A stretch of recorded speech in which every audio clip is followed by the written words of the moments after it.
All right. On the road again.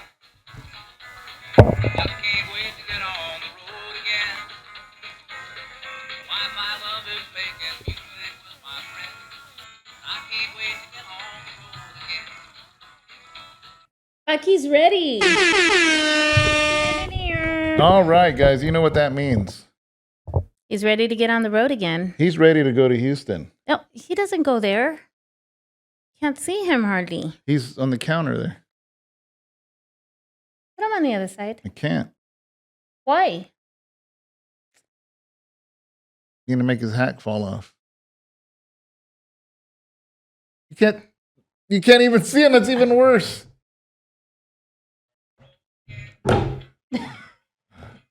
You're just causing all kinds of havoc, aren't you? Stop it.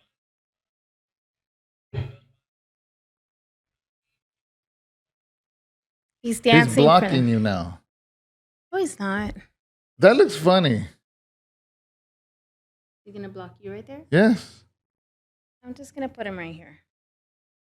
Your bottle's blocking him now. Stop it. Oh my gosh. Leave him alone. Poor Bucky. Bucky's right there. Anyways. Yeah.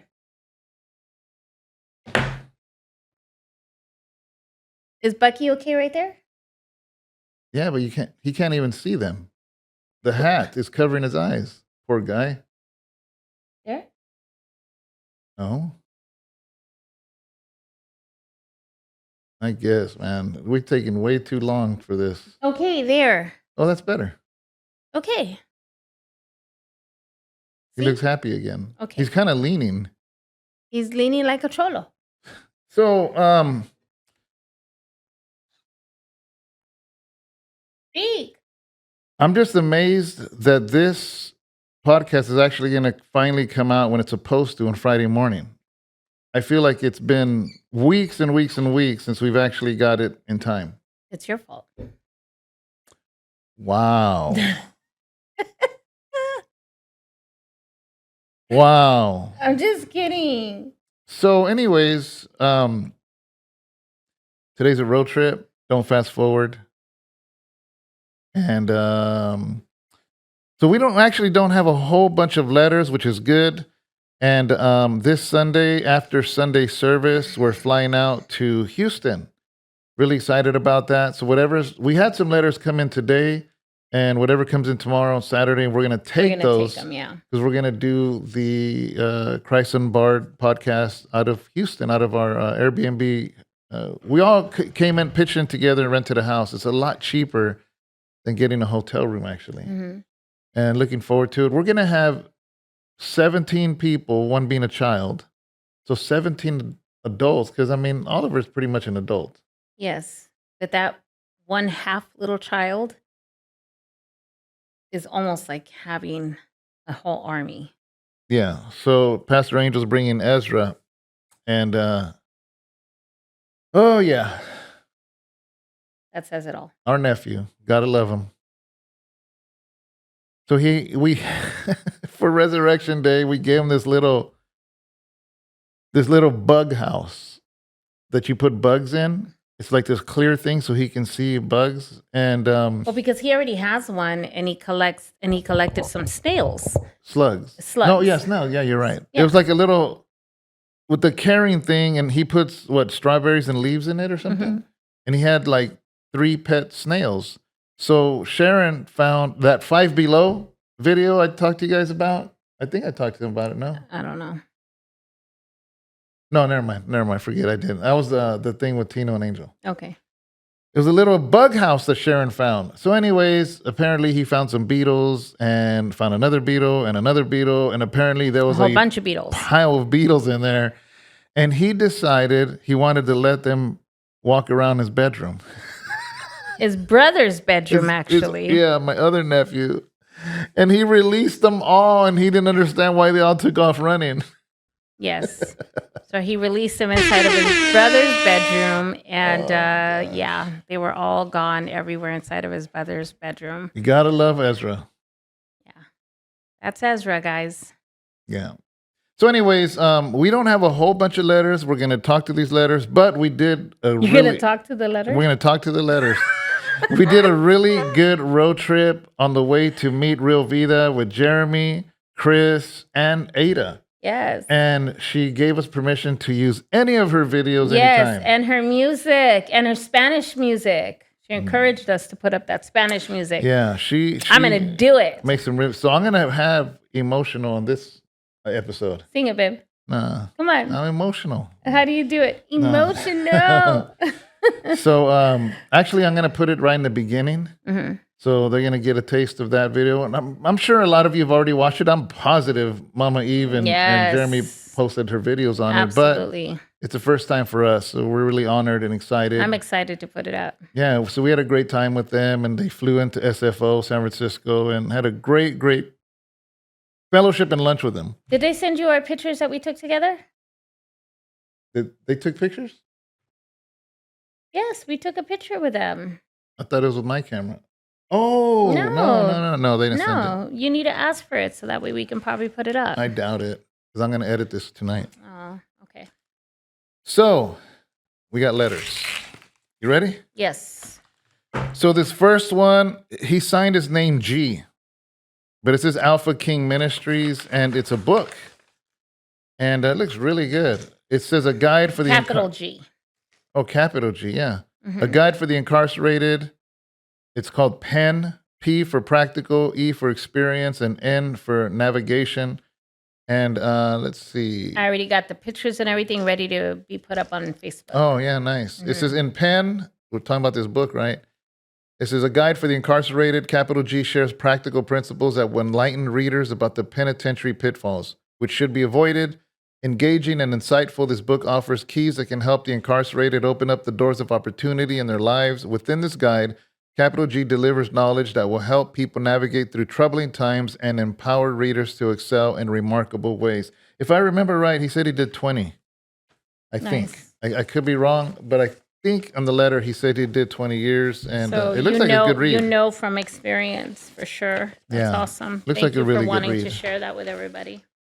Okay. Hank W. Starbo, Cephas. In Tampa, Florida. Oh, was that a mosquito? Yeah, it almost bit you. It was going to eat you up. Or some of you say, depending what state, a skeeter? Ain't that, don't people say like that? I don't know. Why are you asking me? Almost got bit by a mosquito. So, hey, brother, you already know. We enjoy your letters. Thank you so much. Matter of fact, because of that, you are going to get... What's he going to get? The spread cat. The spread cat. God bless you, brother. Thank you so much. You're getting the spread cat. There was 2 of these from the same person, so let's do them together. This is from Jeremy Alvarez in Arizona, Phoenix, Arizona. And he has a serious question. I think he asked it last week too, that how can he stop the cycle of, doing good in prison and you get out and go back and go back to the same world and back like this ongoing, like a merry-go-round. Yeah, going in circles. Yeah. And I can't, you're not detailed in what happened or what goes on, but I'm going to take a guess at a couple of things. One is behavior modification is way different from surrendering your life to Jesus. Another is not changing your environment. I know that's harder for some because for some of you, your negative environment is your very own family. Mm-hmm. But you gotta get out of that. You can't try the same thing expecting a different result. If it means moving to a different place, another city, a brand new restart, or getting away from your old friends, and here's the thing though, right? That's only part of it, because what if you're the issue? You could run away to Alaska, and if you're the issue, so that's where it comes into surrendering your life to the Lord, not behavior modification. Yeah. Right? Would you? I agree totally. And you just got to make up your mind already. And here's another thing, and Sometimes we got to look at the man in the mirror. Yeah. We have to. And I'm glad you said that. You reminded me of what Joaquin says. Remember So what Brother Joaquin has a story of this father. He's trying to work on his engine, and he has a little son, like a 5-year-old son, and he keeps wanting to do things, but the dad's trying to change the oil, and the son comes, "What do I do, Dad?" "We'll sweep that up." And he's like thinking that'll take him all day. So then he goes and, "I already swept up. What do I do now? What do I do now?" So finally he looked at a magazine out of frustration, saw a picture of the world, the earth, like the globe, and he ripped it in a bunch of pieces. And he says, "All right, here, put the world back together," thinking that his son will finally leave him alone. And the kid comes back in 2 minutes. He goes, "Dad, I'm done." "What? How'd you put the world together so quickly?" And he says, "Well, Dad, on the other side, it was a picture of a man. And it was easier to put the man together than the whole world." And I love that because a lot of times, guys, especially when we're incarcerated, I say this with complete respect, but we play the victim. We blame the cop that arrested us. We blame the guy that snitched on us. We blame the dad that was an alcoholic. We blame mom because she had a bunch of dates all the time. We blame everybody except the person in the mirror. You cannot change the world, but you can change you. For a long, long time, I could sit here and continue. I could have sat here and blamed my the man who I called my father the monster for everything that he did to me as a little girl for a long, long time. The thing is that he's no longer here. He's dead. He's gone. But how long am I going to be the victim? Yeah. How long am I going to allow that and use that as an excuse for me not to take care of me and to allow myself to heal and allow me to change? There has to come a point where I'm going to be like, this isn't going to affect me anymore, and I need to change. I need to do something for me. I need to come out of this. I need to come above this. I need to be above it. And we have to get to a point where we're going to be like, you know what? Then if we allow this person or the people who have hurt us or wronged us or whatever to continue to direct our lives, then they've won. Yeah. So we have to get to a point where we're just like, you know what? No, I'm not what this person has said that I am. I'm not going to allow them to victimize me. I need to come above and rise above that. And I need to become what I want to become, who I say I am, and become what the Lord wants me to be. Yeah. So, we have to look in the mirror and we have to look at ourselves and we have to be like, okay, what's next? That's the thing. That's the thing I struggled with the most in my incarceration was blaming everybody else for me being in prison. Absolutely. And we have to take ownership, guys.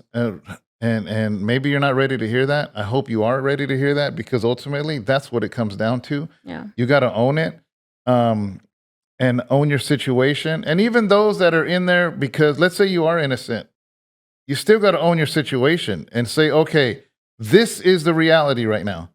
I was incarcerated. I'm here. I'm doing my sentence. What am I going to do to make myself a better man or a better woman, whatever. What am I going to do with the time that I have? What are you going to do? What am I going to do with this time that I have right now? Exactly. I'm here. I'm already here. It is what it is, right? Yeah. So what's next? Am I going to do something to better myself so I can have a future? What am I going to do with this time? Am I going to become healthy? Am I going to be the best version of me that I am while I'm here right now? Yeah, because the situation is a situation. Nothing you can say or do about it. So what are you going to do about it? Because in prison, we love playing the blame game. And that gets you nowhere. You stood before the judge by yourself. And when you hit that gate, you're going to stand there by yourself, and nothing's going to change that. So what are you going to do about it? It's crazy when you say when you hit that gate, you're going to be by yourself. But at the same time, we're going to be by ourselves when we come before Jesus. We're going to be by ourselves, guys. My husband's not going to be with me. He's not going to go for me or with me. I'm going to be I am going to be before my maker. We answer before God Yes. alone. Alone. Not my children, not my mother, not my father, not my husband. Me. It's going to be me in front of him. So, yeah, we got to remember that. We can't be led by our emotions. That's another thing that I notice, guys. When I deal a lot with people who've been incarcerated, and again, these are just traits that I notice. Okay, traits I notice in myself. So I'm not like judging. Like I'm saying traits I notice in myself, and the traits that I see now, being a pastor for 15 years, is for whatever reason. Incarceration, it causes us to be led by emotions. Everything triggers you. Everything makes you mad. Everything's this. It reminds me of the movie American Me. Remember that one part where he's trying to look for boots? And he goes, hey, I need help. And the guy goes, I'll be with you right now. He goes, hey, look at me when you talk to me. Like that whole thing, you know what I mean? It's like quit being in your emotions. And especially, I'm talking to the men right now. We are not built to be led by emotions. We're led to do things by reasonable thinking, by critical thinking. And we don't have time to be led by emotions. You got to make your decision. You got to make your commitments, and you stand by it, because that's what men do. We stand by our word. Isn't that what's in prison? All I got is my word. Well, then live by that. Well, Live by that. You still do that now sometimes. What? Get all if I'm in another room and something, and because you can't hear me and you don't want to get up and go walk to hear me, and you're like, what? And I'm like, and I'm yelling because you can't hear me. Exactly. You think that I'm yelling, but I'm actually yelling because you can't hear me. But you think that I'm yelling out of disrespect, and I'm not yelling out of disrespect. I'm yelling because you can't hear me and because I'm busy doing something. And you're just like, you get all, bent out of shape. Oh, yeah. Yeah. Okay, next. Why do you know? What? Wait, is true or not? Chadwick. No, I was talking. About what? Is it true or not? I don't know what you're talking about. I'm not sure what your point you're making, because you're making it sound like I'm actually the opposite of what advice I just gave. So that was actually a bad example. No, because it's I'm saying that that's true though, because that was an example of what happened, of something that happened. Okay. So it is true. Okay. So right, it happens. I know I was trying to make an example of them not to live their emotions, and you just gave an example where I operate by emotions. No, but it Yeah. can happen. Well, of course it can happen. But I'm trying to tell them and give them advice. They shouldn't be led by emotions. And the example you use was me being in my emotions. So I don't know what we're going to do here, because I promised never to edit. So I guess you're going to get it, guys. So, yeah. So but there's nothing wrong with it happening, because it does happen. Okay. Let's So keep going. It did happen. Let's keep going. Okay. Okay. Chadwick Majame. He even put how to pronounce it. Majume. Majume? In Ely, Nevada. He has Pando Anidovo. And his pirate name is Your Shady Cooper McStinky. Your Shady Cooper McStinky. 20 years, and he just got parole. That deserves a button. Hit it. Double button. One for each 10 years? No, that's a lot. So, he's the one, remember we were reading it and he was sharing some of his journal. Yeah. That was really good. That was really cool. Yeah, that was really good. And the pastor, his name is Pastor Rick in Living Waters, Reno, the one on East Moana. Yeah. And I'm going to call him up, because I want him to know that you're being sent and not sent, referred by us, right? So Chadwick, looking forward to you. Actually, Rick's going to be with us in Houston, and he's going to be in our Airbnb house rental. So that's going to be cool. So thank you so much. Okay. Nicole Floyd, Las Vegas, Nevada, and said that while he was wait, I'm sorry. Yeah, Nicole, I'm sorry. She was watching Always With You and got healed. Her hip got healed. I didn't. How come I didn't hear this one earlier when we were? I think that's when Abraham came in and I kept reading. Oh, Yeah. yeah, because I listened to all of them and I didn't hear this one. Yeah, well, there's a couple letters that Abraham came and he was talking to you about something and we had to finish. So, yeah. So what is this right here? I'd like to start a ministry upon my Yeah, but upon a releasing. release. Yeah. That's awesome. Yeah. So I don't know if you remember because it's been so long, but Always With You has a scene. I'm curious. You didn't mention this, but there's a scene where remember the ALG actor has a limp through the whole movie. Yeah. And in the end of the movie, he gets healed. I'm curious to know if because that was a real prayer of healing, even though he was acting, but the prayer was real. You know what I'm saying? So I'm curious to know. So let us know, Nicole. Amen. Yeah. That's awesome. All right. Praise the Lord. Jay Munoz, Tehachapi, California. Keep watching us. Thank you so much. See the special request right there. Whoa. Cheryl Weekly. He says, "Hey man, it sounds like a girl's name, but it's not. I'm a man. Maury, North Carolina." Well, the way it spells is much different too. Yeah, it's way different. And he says North Carolina loves us. Oh, we love you too. Yeah, remember that's the state we were looking up on YouTube, right? Yeah, it's really hot in here. Well, we could turn that fan on. Oh, can you hit that fan, Raven? Raven's sitting right there. See that switch? It should turn the fan Raven, the on. little birdie. There it goes. Thank you, Raven. We're wearing the long sleeve, huh? Harvey Weaver, Burlington County Jail, Mount Holly, New Jersey. And Oh, no lamb left behind. oh yeah. Thank you for watching the road trips. He likes the food.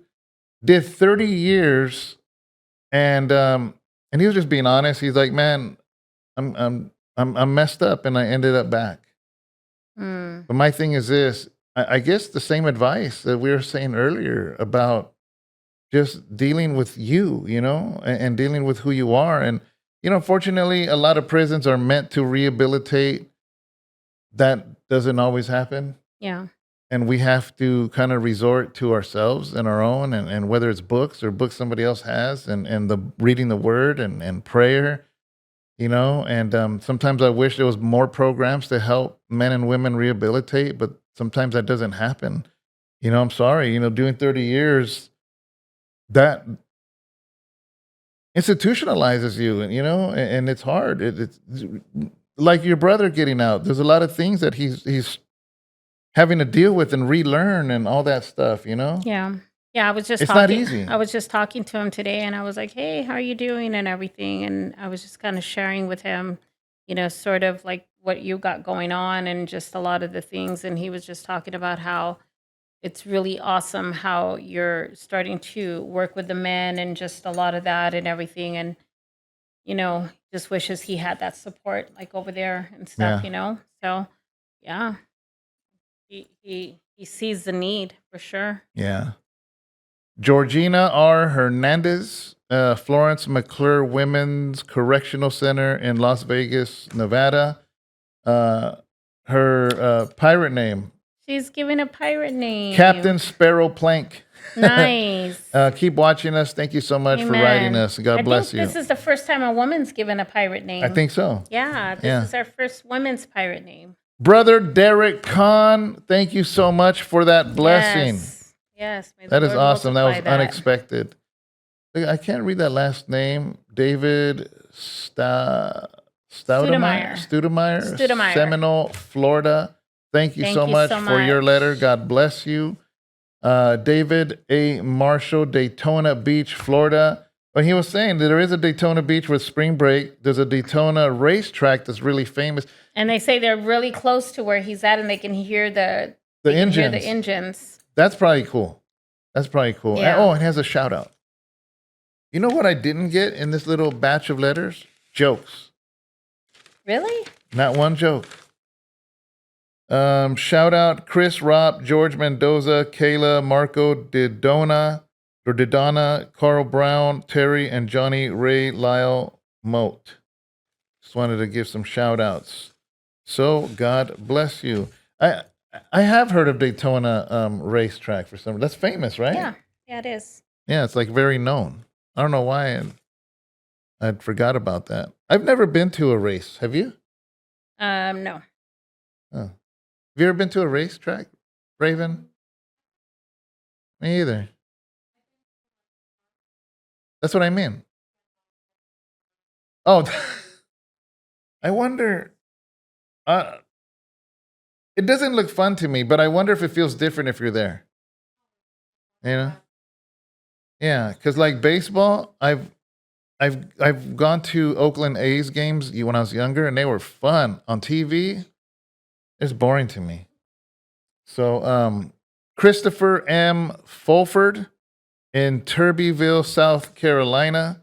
His short timing was it September, right? 9? Yes, September. Yeah, September 1st, 2026. You are short timing. Very, very close. Pretty much the That's summer. around my birthday time. Yeah, and he wants to visit. Nice. Prayers for his mom, his grandma, his family, and himself. So we're going to add you to our prayer request. I remember I had a joke. I was trying to look for a joke. Since there was no joke. Oh, you wrote it down? Yes. I was like, there was no joke, so I wanted to see if I can find it. This is from Roger, a.k.a. Envy, Wabash Valley Correctional Facility in Carlisle, Indiana. He was telling me a lot of the teams that he likes. I'm not much of a sports person. I grew up a Raiders fan and an Oakland A's fan. And those are the only people I've watched play in real life. I've been to 2 Raider games when they were in Oakland, and I've been to about 3 Oakland A's games. But yeah, and as far as the road trips, I'm glad you guys like it. It's fun for us, actually. We have fun doing the road trips. I love it. Yeah. Okay, I found a joke. Go for it. What do you call a body with no nose? Raven? David? I don't know. Nobody knows.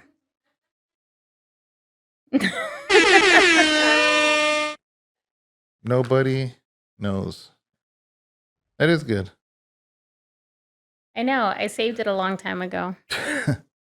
Roy Myers in Pendleton, Indiana, wants a zoo trip. There's a lot of people that want zoo trips. But he was specific. He wants to see an Arctic wolf. He wants to see a bald eagle. And he says giraffes. And that's it. And he, as far as what he liked on here, was the little boot. He said it reminded him. The little boot's right there. Reminded him of Mateo. We should put it right back. So, but the zoo, we want to do that, right? Mm-hmm. But he had another question that I wanted to address. Not so much, it was a question. Remember we were reading it and he was talking about hell. Is hell eternal? Is it not eternal? Are we annihilated? That kind of thing. And, there are subjects that are important to salvation.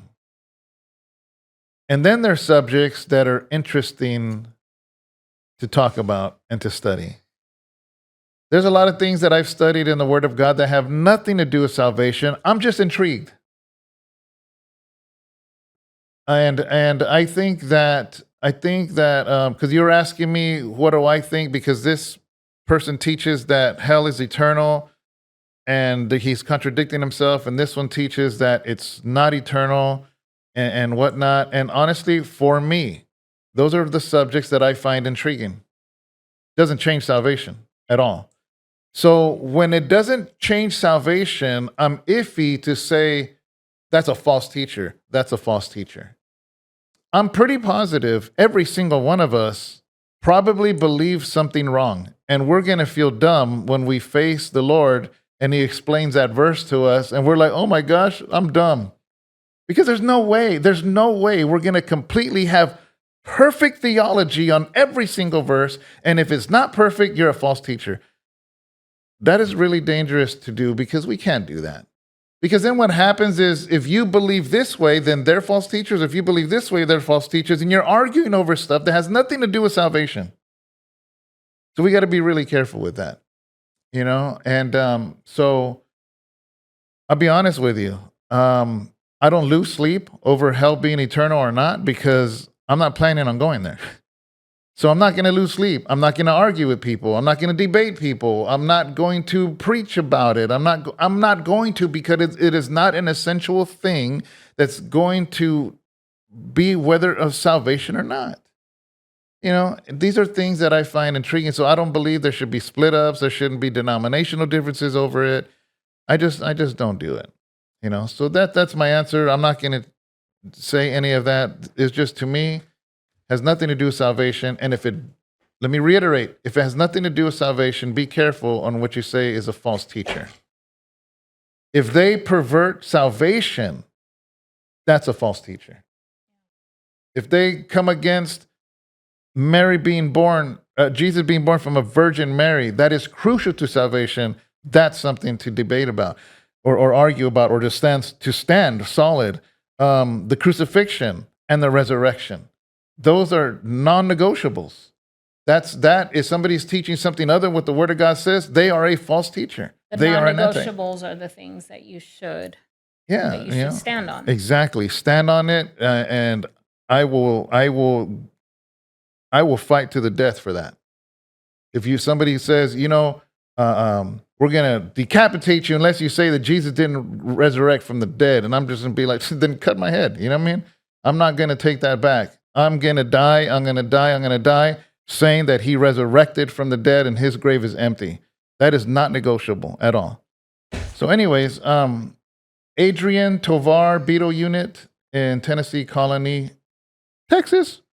That's where we went, right? Yeah. Mm-hmm. Yeah. Just want to thank you so much for sharing, brother. We appreciate your letter. Thank you. Thank you. Look at the name of this. I never heard of this jail. Pamunkey Regional Jail. Pamunkey. Yeah. I don't think we've ever gotten some from that. Pamunkey. Sal Zapate. Yeah. Hanover, Virginia. Pamunkey. Yeah, that's pretty cool. Sounds like a Punky Brewster type of thing. I don't know. That's the first time we got a letter from there, but thank you so much for sharing. It's a cool name. Richard H. Haygood, I think it says, Lovelock, Nevada, and wants the zoo. To go to the aquarium and the zoo. And the zoo. Mm-hmm. And the aquarium. And we have a really nice aquarium in San Francisco. Good ideas. Yeah, really good ideas. Yeah. Thank you. Jose Zazueta in Marion Correctional Institution in North Carolina. Says his uncle was Night Owl. Night Owl was a really very, very known rapper back in the day. He passed away. I remember he got COVID. Yeah. I do remember that. He's saying that in his last 10 months he's going to do it right here in Atwater, and that's just a hop and a skip over. So he said he wants to visit the church when he releases. Well, we're here. Yeah. Amen. Carl Morgan, and it says Dallas, Texas, but sometimes that's just a mailing. But he was so happy to see Luis released. Nice. He can't wait till his those days of the probation are over so he can make his way over here. Yeah, I think he has 3 years probation, but the first 60 days have really strict, and after that he can travel a little bit more within California. Yeah. Yeah, so he does want to come on here, right? Yeah. Yeah, we're looking forward to that. Cheryl Weekly, him again. Mm-hmm. I didn't realize he wrote twice. But wants a shout out. It says he's a Lambi Indian. I never heard of that tribe, Lambi. Nice.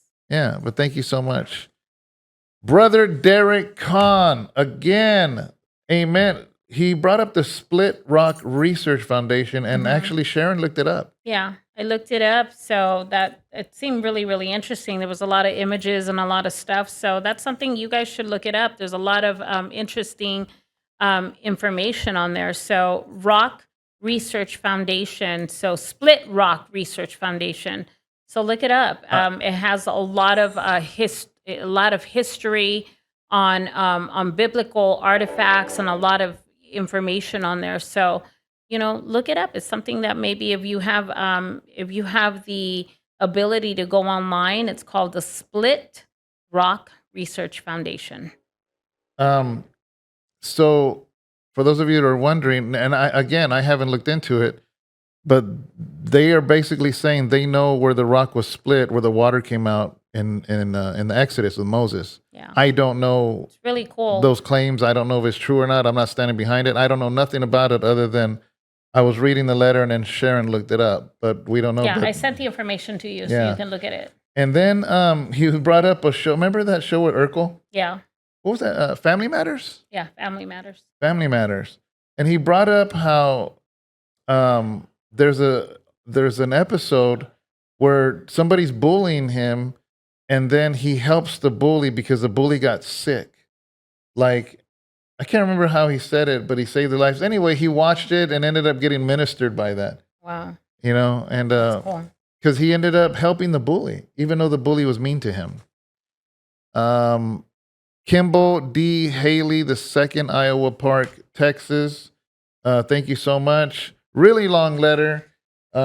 We try to keep the letters 2 pages, but thank you. Thank you. Keep writing us, and God bless you. And finally, the last brother Derek Kahn again, Newcastle, Indiana, and it was a great card. Yes, thank you. Really, really nice card. Thank you so much. But I do want to say something though, Say because something. it has been bothering me this whole time though, because What? I don't want it to bother me.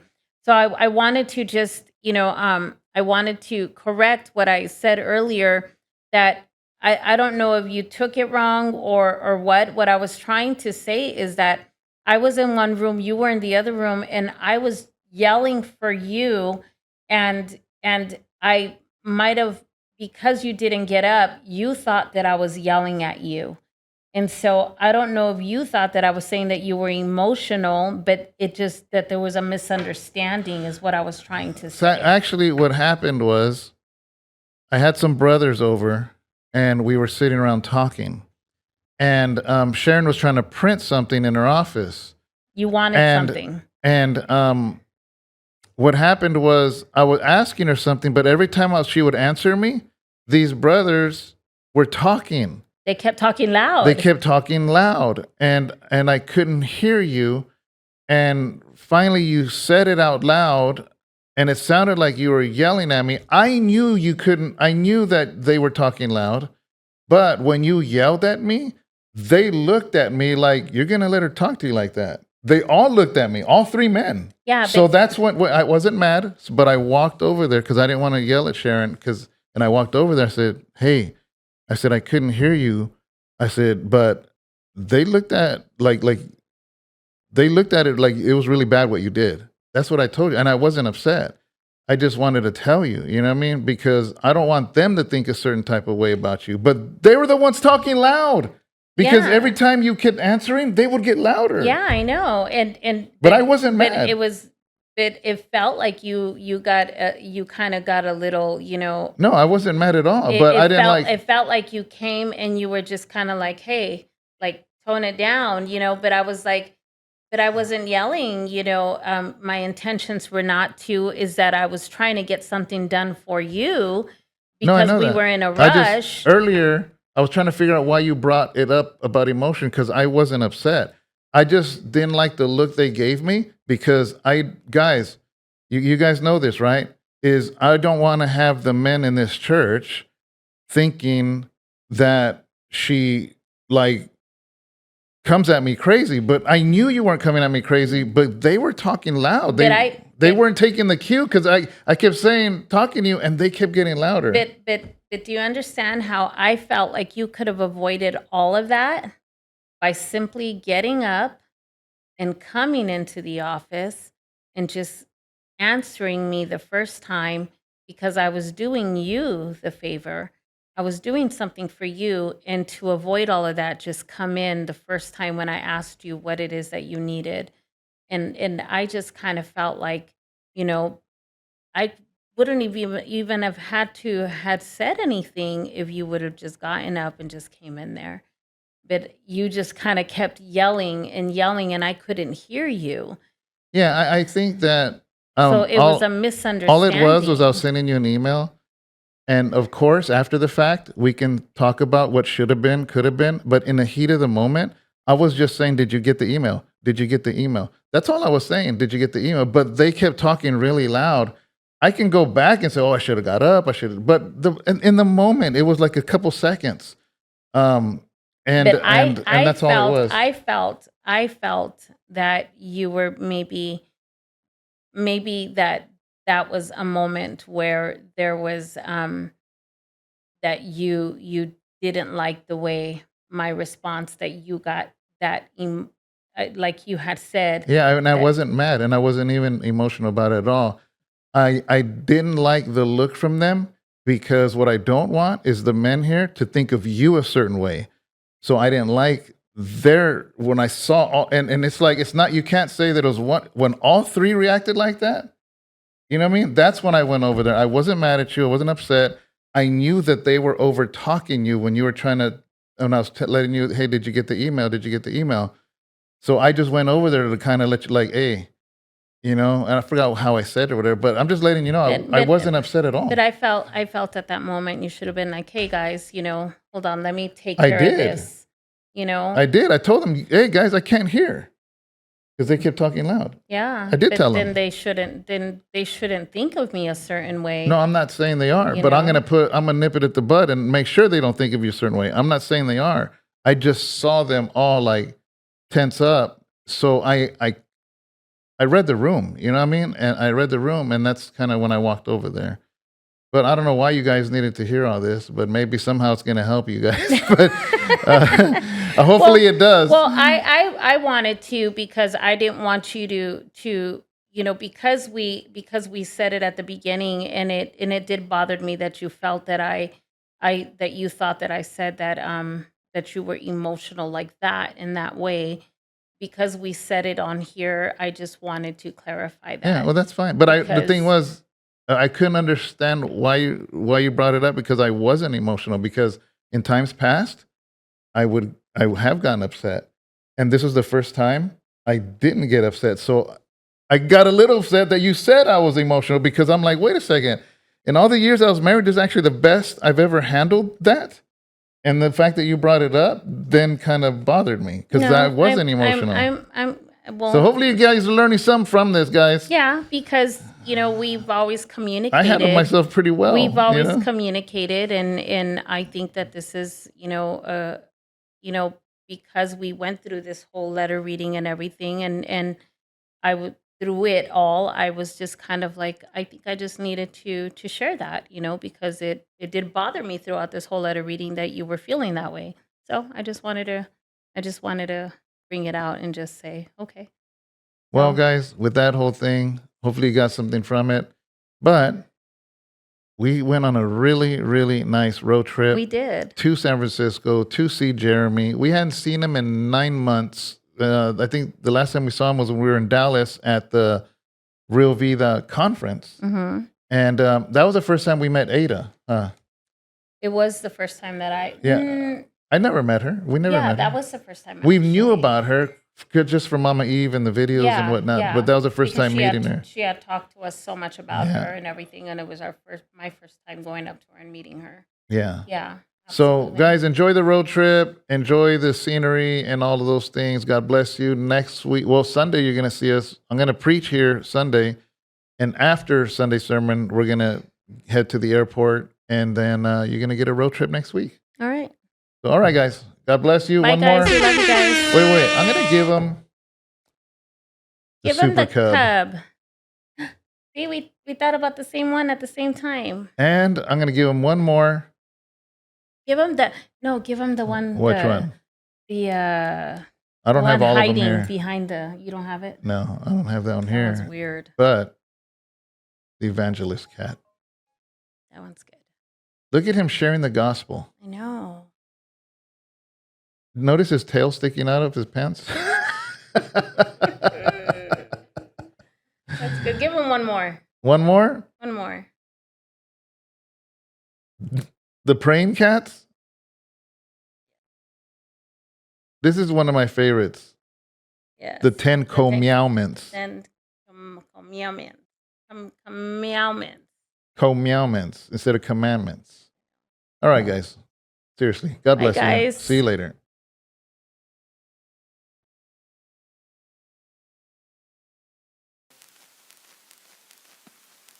I get emotional, yeah, yeah. Cada vez sabemos. I don't know why it took me this long But you could call me Ada. to see how even though it always went wrong, you never left my side, wish I was that strong, yeah. I get emotional, yeah, yeah. 'Cause I always fall, but you're always there. And everybody left me alone and scared. I got nothing to give you, but you don't care, yeah. And that's the reason why I get emotional, yeah, yeah. Without you in my life, don't know where I'd be. Where I'd be. I know I can't repay what you did for me. What you did for me. Because you gave me life and you set me free. Yeah. Set me free. And that's the reason why I get emotional, yeah, yeah. 'Cause everybody's there when you're on the cloud. When you're on the cloud. Yeah, everybody calls when you're hot, but now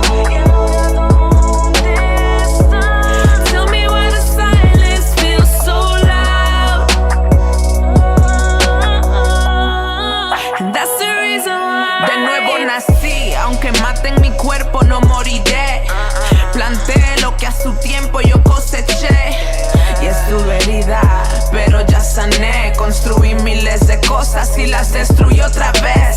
Hubieron momentos de risas y días donde lloré. Mañanas donde sufrí, las madrugadas que gocé.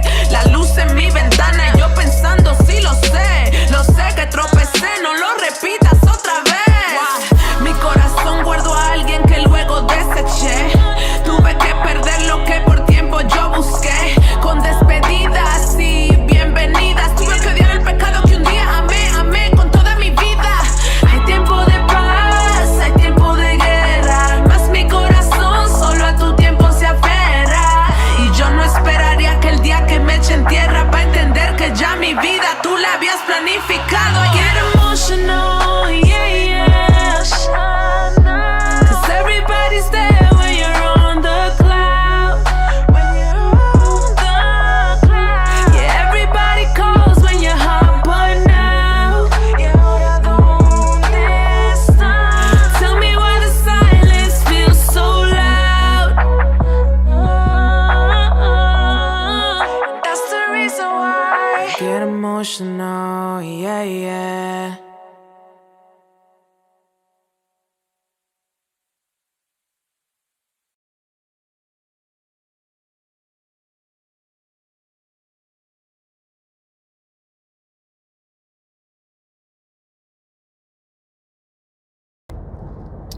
All right, guys. So,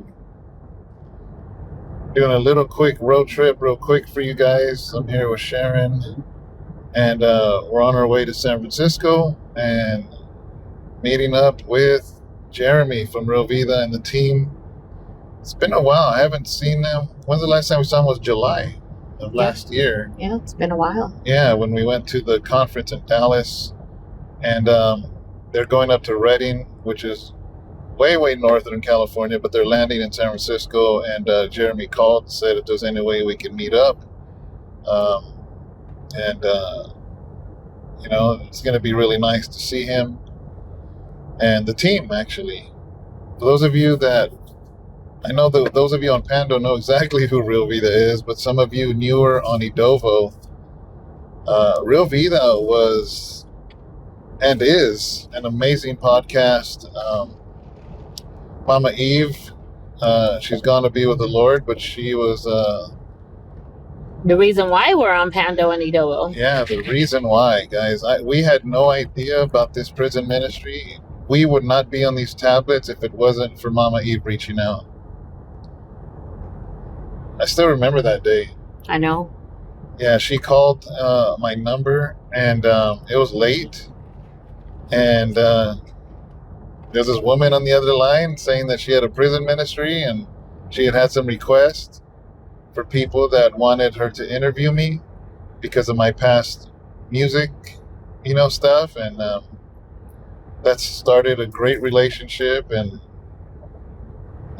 real quick, the friendship just grew so fast with her, Jeremy, me, and Sharon that, like, within a few weeks, they flew over here and spent some time with us and introduced us to the tablets, to Pando Idobo, and history was made, us not realizing that she didn't have much longer.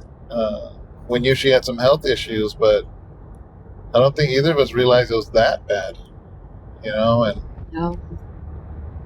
so we owe Real Vida for us even being with you guys. So when Jeremy called and said, hey, we're landing in San Francisco, we're going to go up to Redding, which is far from us, like 4 hours away from us, but is there any way we can meet when we land and maybe have a quick lunch or something? And yeah, so here we are on our way over there to meet them. I know they just landed. They're in the middle of getting their luggage and getting their car rental, and we're going to meet up with them soon, guys. It's just a blessing, and the opportunities we always get. We want to see those that we love and people we care about. And then I know we got to be headed back right away because we have our Bible study service right away. So,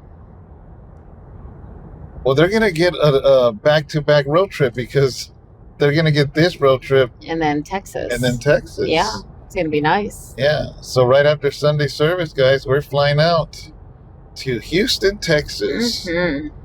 Really excited about that. Yeah. We're taking a group of 17 of us, well, including little baby Ezra. So I think that's our biggest group so far. It is. And wow. Yeah, we'll be staying in a 9-bedroom Airbnb rental. Yeah. A house, and 8 minutes from the church. I know. That's the best part. And that's the biggest group we've had so far. Yeah. Last year, guys, it was a little hard because we ended up getting a house that was supposedly 30 minutes away, but that's if there's no cars on the freeway. But there's always cars on the freeway in Houston, so it took an hour to get to the church, an hour to get back and change, an hour to go back. It got really hard. So this time we found a house 8 minutes away, and you guys are going to get to see it. I'll give you the home tour, and I don't know if you guys can see, but there's a church on the right with 3 giant crosses. I'm going to tell you a story about that. You could turn that, remember? Oh, yeah. Well, Yes. I don't want to. Oh, yeah. See those 3 white crosses? That's the church I attended when I got out of prison, and I went to a halfway house in Oakland. The halfway house was maybe 10 minutes that way to the right. See that freeway turning right? 10 minutes that way, maybe 15 minutes. So I didn't know any churches in this area, but I grew up seeing those giant crosses. So I was attending there for 3 months until I was given an ankle bracelet, and I was able to, to go to my parents' house. But yeah, it was cool. I honestly didn't meet nobody, didn't talk to nobody other than the pastor. I made, to be kind of embarrassed, I don't remember his name, but every church I visited when I got out, I made a beeline to the pastor and said, hey, my name is David Rocha. I just got out of prison, and I know God has called me for ministry, and I just want to introduce myself because I want to be accountable to any man of God that I come across. And I did that on purpose, guys, because in prison, I was held accountable to each other, me and the brothers. But out here in the free world, it was really important for me to make friendships and relationships with spiritual leaders. You know, it's funny Yeah. when you say that. It's funny that you say that because I see some of the brothers that have released here at House of Rest, and some of them constantly make the beeline to you. Yeah. Yeah. I see that with maybe 2 or 3 of the brothers that have released. And they constantly, right after service, they make a beeline to you all the time. Yeah. They always Yeah. make sure, hey, I'm here. I'm here. Just to have that accountability with you. And I think that's really awesome that they It's do important. that. And it's not that they have to sit there and have long conversations with you or anything. Yeah. But the fact that they just want to let you know that they're there. Yeah. And I think I like that. I But really, really it's like important. It's Mhm. important. You know, I would try to fill my week up with a coffee with the pastor, lunch with the pastor.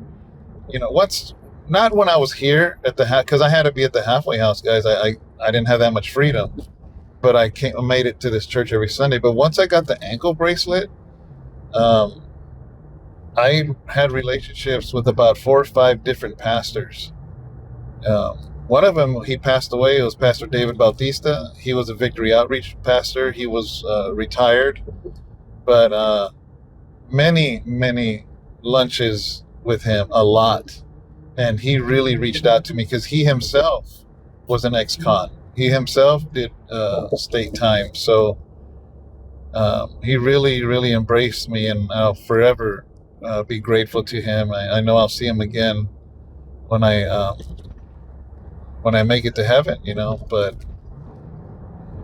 he was a great friend, you know, and but those other ministers, besides my family, besides my brother Angel, but just men of God that I was able to just talk to them, man, because I honestly felt very alone because I was used to being around brothers 24/7, and it was a little lonely, you know, and that was really nice, you know, but hey, man, if I would have kept my mouth shut, I would have just fell through the cracks. You got to open your mouth. You got to go and introduce yourself. That's important. Pastor Ed Morales is another one that took you Yeah, under his Pastor wing. Ed Morales from Victory Outreach. He also went to be with the Lord. He was a guy that you guys have probably maybe heard the movie Duke of Earl.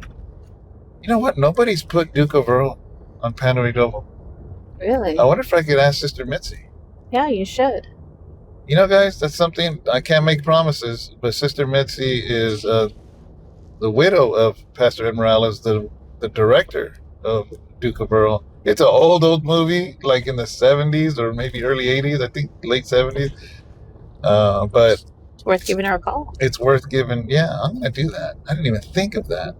Anyways, he really embraced me big time. Oh man. He invited me to his home. I had Thanksgiving with him, not realizing it was his last Thanksgiving. The only people there were his children and their he had 3 daughters and their husbands and me, you know, and that was a huge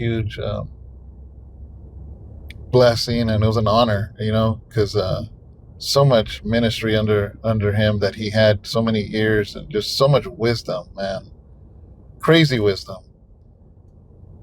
But, you know, that's what I did. And, you know, some of you guys that are going to get out, whatever city you're going to, I honestly would say to do the same thing. Introduce yourself. And not just a pastor, but find out if there's a men's ministry. Find out who that leader is. You know, women. You know, find out the women in the church, the pastor's wife or some of the women leaders. I'm not gonna say to what's it called, like overbear. Don't overbear them, but just introduce yourself and understand that they probably have a lot on their plate, you know. But at the same time, don't stay quiet. Like, introduce yourself. They don't know what you don't tell them. Mm-hmm. Absolutely. Yeah, and you know, just kind of quickly, like, I would make a beeline to the pastor. I knew he was busy. He had a line of people wanting to talk to him. So I would be like, hello, my name is David Rocha. I just got out of federal prison. I know I've been called to ministry. I got saved in 2004, and I know I'm going to serve God. And I just want to introduce myself. And if there's ever an opportunity, I would love to have coffee with you. Look, that took me, 30 seconds? Mm-hmm. So I didn't sit there and try to tell my whole testimony because pastors, there's a lot of people that want to talk to them, and just make it quick and make it as informative as possible. And I guarantee you, most pastors are gonna be receptive to you because. Well, I think a lot of the times most pastors already know about them when they don't even realize it, because even though we don't get a chance to go say hello to everybody, we do get to see a lot of people, and by the end of the week or something, a lot of the times I see people, and I'll ask some of our other parishioners, or I'll ask some of the other leaders, hey, I saw that new family, did you get a chance to talk to them? And most of the time, probably they've already spoken to somebody, and they'll be like, oh yeah, this family just came from so-and-so, or this family just came from, and that's so, and I'll already know a little bit about them or something, because they've already told me, oh yeah, they came last week, or yes, they have 2 children, or yes, the teachers will tell me, because I always, talk to the teachers, or I'll talk to somebody that,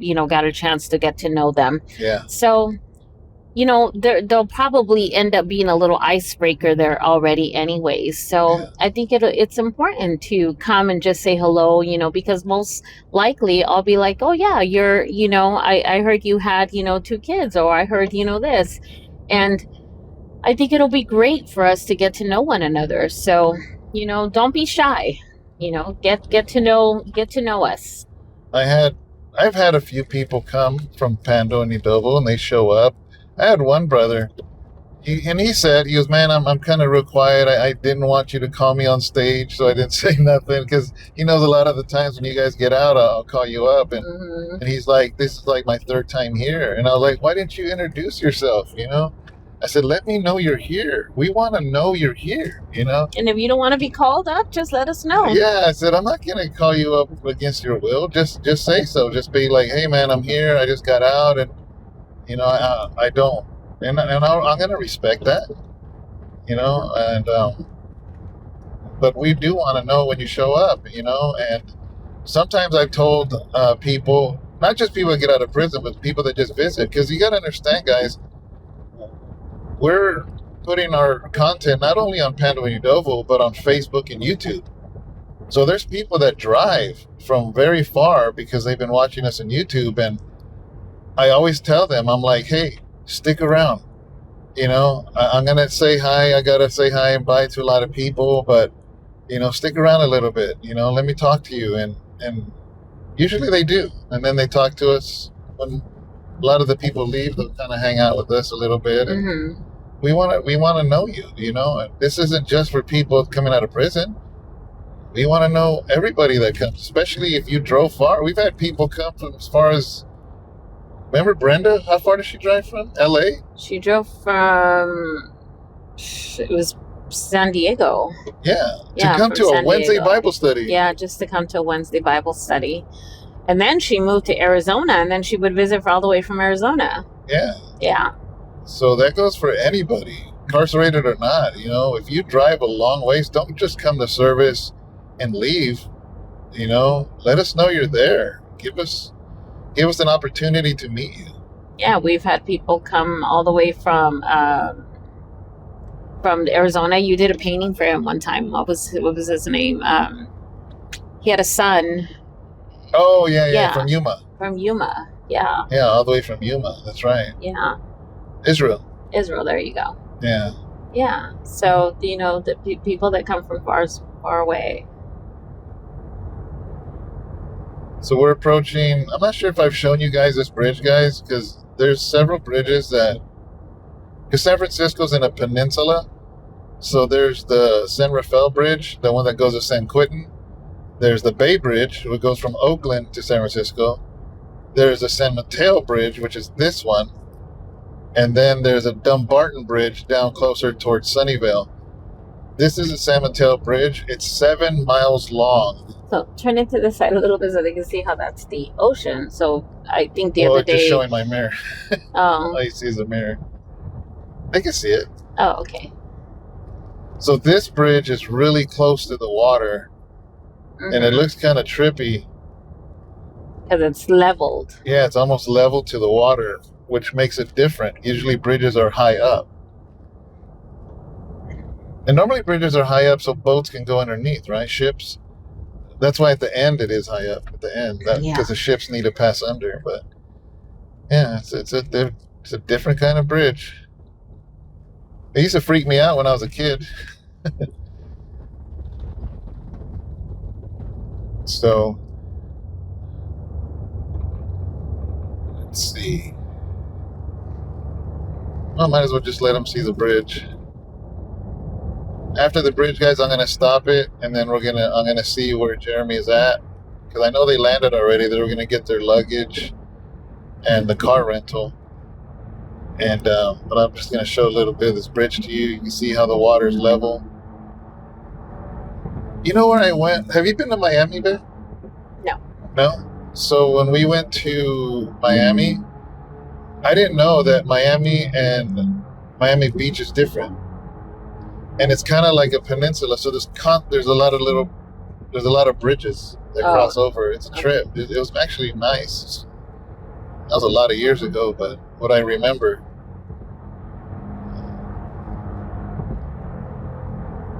I actually had a meeting. Remember I went with the two brothers?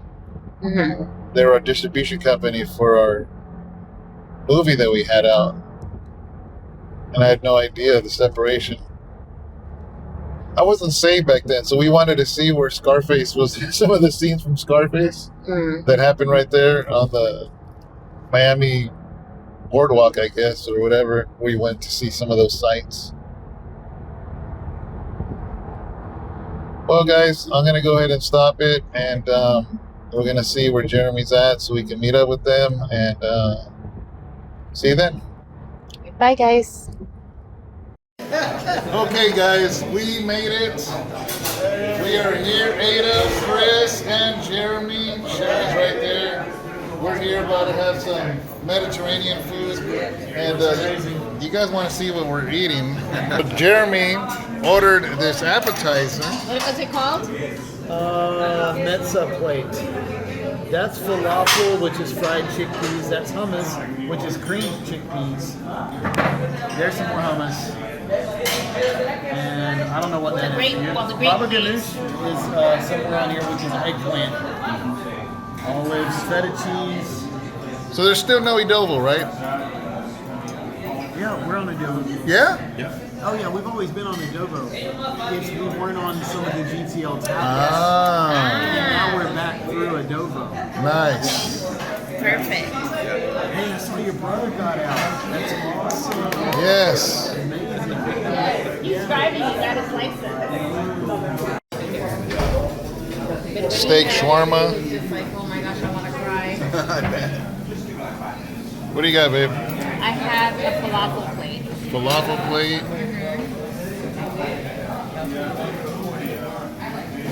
Look at these garlic fries. I don't know whose they are, but I'm going to end up grabbing one. All right. What's up? So we're here. Hey, what's going on? Man, I haven't seen you since July. July 2025. Yeah. And we got Chris. That's me. The famous guitarist. Come on. And of course, Ada. Ada. Emotional. Oh, wait, hold on. We got a little mic. Hey, everyone. It's Ada. We're here in sunny California, in a part of California that's not always very sunny. Right. San Francisco. Feels nice. Yeah. It is beautiful, though. The wind kicked up. It feels good. Feels a lot better in Texas. I'm just saying. I'm not trying to move, but. What was the weather for you? Would you just come out? I was in 32-degree weather this morning. I'll take it. in 70, Boston. 60, I'll take it. Yeah. I think when you went to the back, you didn't hear that she gave us permission to use her music videos. Whoa! Debut announcement. Nice. Yes. Okay, awesome. That makes me feel emotional. What? Oh, Ours too. I know, right? That's your favorite song. It is my favorite song. Oh, that's awesome. That's awesome. I'll just be in the middle of the day and she's like, I'm in the house and I'll be like, I'm emotional. yeah. So, Yeah. what are you guys doing here in Northern California? top secret project Top secret. that I could tell you, but I would have to kill you. So I don't want to do that because we're friends. We want to wait. We want to Yeah, be no, surprised. it's- And then Well, if you did that, then we'd have to do prison ministry from the Yeah, inside. yes, So yeah. we just want to avoid that. Yes. Then it'll really be real Vida. Yeah. Instead of that, not that Doing fake real Vida, time. the real Vida. Doing real time. In real time. So anyway, we're here in San Francisco, and Pastors David and Sharon drove up from Modesto, Cali, to come join us for lunch, and we appreciated that so much. They took us out to an awesome Mediterranean restaurant, and I'm gonna. Well, that's kind of true, but you picked it, and so Chris is gonna give us a review of Mediterranean food. Oh, well, I mean, it's delicious. So, like, okay, I've eaten just a little bit of Mediterranean, but I've never had like so I didn't know what to expect. And so when I got the wrap, I was like, but then I bit into it, and it's like really good because they have the cucumbers and the pickles and the tomatoes and everything kind of blended in perfectly. Right. I'd never had that kind of taste all at the same time. It's really good. Yeah, It's We're really gonna good. have to edit the video to show pictures of the food. I know. Yeah, As Chris yeah. is talking He's gonna about put it. it in. I did Yeah, video the yeah. food. Yeah. Awesome. And so, Yeah. Dora, can you tell us what's going on in your life? Whoa, talk about getting put on the spot. Well, I'm so excited to be back in California. I haven't been here since 2022. Wow. So it's nice to be back. I say there's nothing like a Cali sunset. And of course, getting to hang out and come up here and spend some time. We're doing a lot more touristy stuff now.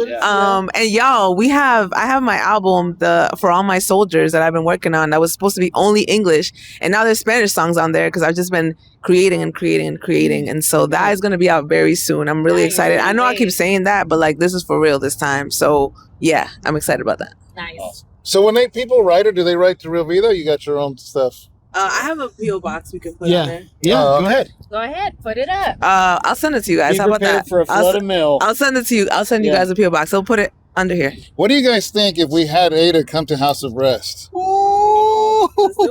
And Jeremy. Okay, I was going to say you can't have Ada come and not let Yeah, Rebecca And go. Jeremy. Okay. That's right. And Chris. That Chris would be can play some fun. guitar. Yeah. Let's do it. All of you guys. Awesome. That'd be Sounds awesome. like I think fun. that would be really We're cool. going to have to do it. Yeah. I just want to tell you how much I appreciate y'all's friendship to me Likewise. and my family and course. Real Vida so much. It's meant Likewise. We so miss much you to me, guys. and we love you guys a lot. And I know everybody likes to see us when we get together. And It's important. It's partnership. important for them Yeah. to see us working together, doing Amen. things together. But we can't ever not say that this seed was planted with Mama Eve. Yeah. Man. When she made that call, Mhm. and I picked up the phone, and I'm like, that's "Who's this right. lady?" Yeah. So It's awesome. Yeah. And I do love walking out the body of Christ, Amen. you know, and just seeing how the body works together. Amen. And I know that God has things in store, even that we talked about today, that we're going to do together in the future. And so I'm excited about that. Amen. So thank y'all so much. Amen. Let's keep Yeah. it going. Amen. Yeah, Love well, y'all. guys. Yes. Yeah, Yes. have a great time out here. Yes. God bless you. We got to get back to Bible We got study to do tonight. a road trip. Yeah. Yeah. All right. Oh, they're part of the road trip. Bye, guys. All right, bye. That's awesome. Thank y'all. Yes. We'll play the same one on both. All right. We are on our way back.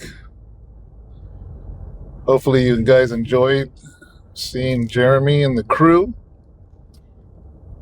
Jeremy and the gang. Jeremy and the crew. And the way Modesto's in the Central Valley, and we're separated by these Altamont Hills that you see in front of us. Separates the Bay Area from the valley. And a lot of people work in the valley, live in the valley, and commute to the Bay Area, which means a really long commute back. Mm-hmm. So we decided to take this back road. I'm all about the back roads. That's one thing Sharon had to learn when she first moved out here. Oh, yeah. And this is a back road, but I'm just like, you know what? This looks a lot better than a freeway. I used to take that road right there. Really? Mm-hmm. It takes you those mountains like that. Oh. So this is a back road to Modesto from the Bay Area. And I just thought, you know what, let's share the scenery because it's actually beautiful. A little windy, but Why not? how'd you feel seeing Jeremy and the babe? It was so nice seeing them and seeing Chris and Ada as well. It was just really nice to catch up with everybody. I was counting the months. We hadn't seen him for 9 months since we were in Dallas. Yeah, it's been a while. That was a fun road trip, actually, the Dallas one. Yeah, it was. It was funny because Chris, if you catch him, guys, when he's like, hey, I made it on a road trip. He gets excited. Yeah, because we were all talking about each other's, our content for you guys. And he was telling us about the news that he's been doing. And, and what was crazy, guys, if you watched last week, is we were literally talking to you guys about how all you guys get is Fox and CNN and all the news media stuff. All the news media. And I'm just like, man, they need some real news of what's really going on, not the propaganda stuff on TV. And I'm not up for it. I'm not a journalist. I'm not, And Jeremy started sharing with us that he was doing that for you guys. I'm like, that is so awesome. To me, that's confirmation, that I told them. They were breaking in that horse back there. Were they? Yeah, that was so cool. They need to put it in water. Oh, they were just breaking them right now. I'm sorry. Go ahead. And I was telling, I feel like it's confirmation. Like, we know that it was needed for you guys to see kind of outside of propaganda news what's really going on out here. And when I heard that Jeremy is taking it upon himself to do it, I was like, that's so awesome. So that's cool. But then at the same time, they were like telling us about the road trips. Like, I guess people mention road trips in their letters about us. Oh, wow. That's awesome. Yeah, and so I guess we're starting to get known as the road trip people. I think they love that we have found our own niche, our own thing, and I told them, that everything just started to happen organically, that we found our own thing organically, and they were happy to hear that we didn't follow or copy anything. Everything just happened the way it just happened. Well, even the letter reading. Yeah. Nobody does that. Yeah. Everything just happened organically. And we're just happy, that it did. Yeah, it just kind of, Christ Unbarred became what it became, naturally. Whoa. God, I'm curious to know, because this road's bumpy, but we just upgraded our phones, because we had the other ones for 3 years? Mm-hmm. And these phones, it's a Galaxy S26. Has some kind of, I don't understand it, some kind of, what is it called? The stabilizer? Stabilizer. So supposedly... Oh, look at those horses. Uh-huh. Oh, yeah, nice horses. Supposedly, you guys are not seeing all the bumps. Somehow it stabilizes the camera, and I just don't get it. But I'm hoping it works, because this road, if not, you guys are going to get what's it called? The motion sickness? Mm-hmm. Are they able to see all the sides as we... Well, look, yeah, pretty much. Oh, okay. Yeah, it's a widescreen. Okay, so they're able to see all the animals as we're passing through. Yeah. Okay. Because there's cows and horses and all kinds of stuff on the side. It looks beautiful. So this mountain range separates the valley from the Bay Area, guys. And the freeway was packed. I mean, it was gridlocked. And, who wants to see that, right? Isn't this better? Yes, this is so much better. Look at that little barn. Yes, look at these old little sheds and everything. This is the kind of stuff that I love taking pictures of, guys. I love it. And then we got to get back for Bible study tonight, which you guys are going to get also. And since next week we're going to be in Houston, there will be no Bible study. Look at all those cows. Oh, yeah, these cows. I love it. Let's see if I can turn I love this. cows. A bunch of cows. You say cows, I say ribeyes. I say cows. Stop it.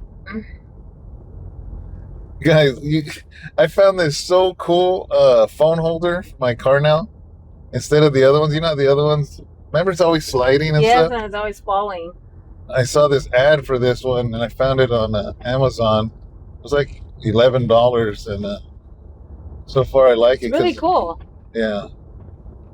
It lets me basically spin the camera around 360 if I want. Oh, look at these ones coming up right there. Those are cute. Oh, these are brown. young cows. Mhm, Oh, they're brown ones. Are they bulls? I don't know. Oh yeah, Oh, they are bulls. they are I bulls. think. Well, Yeah. I don't know. It's little families.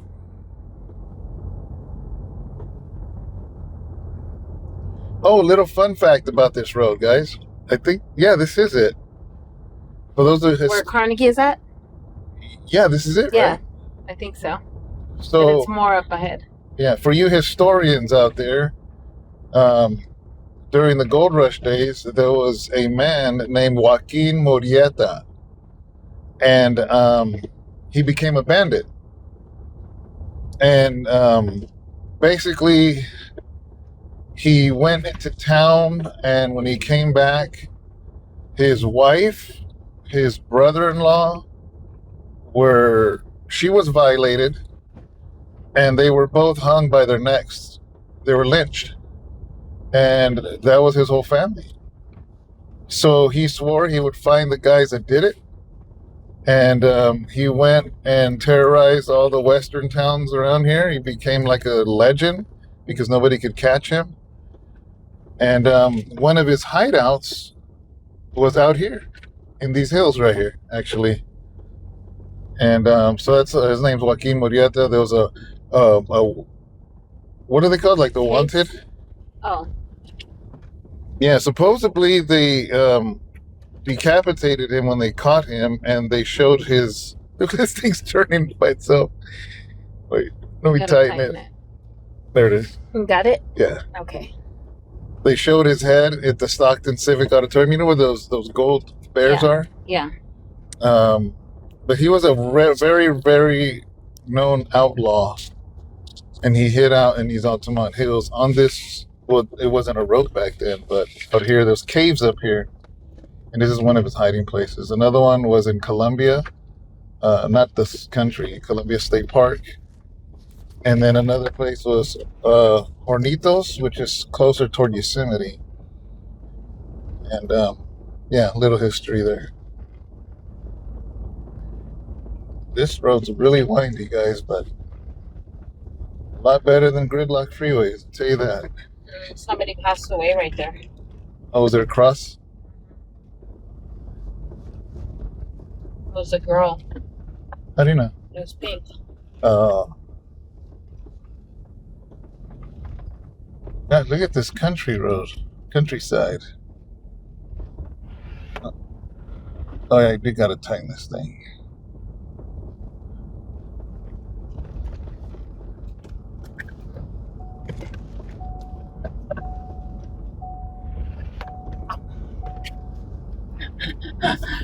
I'll do it. You focus on that. Don't break it. No. You got it? Yes. Legend is that wasn't his head and they never caught him. Then again, they say that of everybody. They say Elvis never died, Tupac's still alive, so. But that was a Look how legend, beautiful that looks. right? I really hope the stabilizer works so they can see it nice and smooth.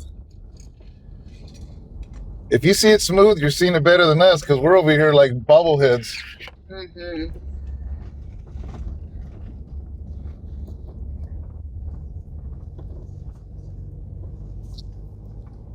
I'm always going to say this when we do these road trips now because I know that many of you watch our road trips only, not our Bible studies or our sermons. And I said it last time, I think, on the Truckee Reno trip. Guys, really think about this. Why are we doing this? Why would we show you this road trip? Why? Because we care. And we want to show you something different, man. I mean, I didn't do a whole lot of time. I only did 6 years in federal prison, but I would appreciate a road trip like this, and that's why we do it. But ultimately, that we do it because we want to show you something different. We want to show you the love of Christ. How do we do that? By any way we can think. And this is one way of just showing you something different than what you see. And if we're doing this out of our hearts, what happened? I was just going to bring it forward a little bit. No. If we're doing this out of our hearts, guys, then give us a chance. Watch a sermon. Watch a Bible study.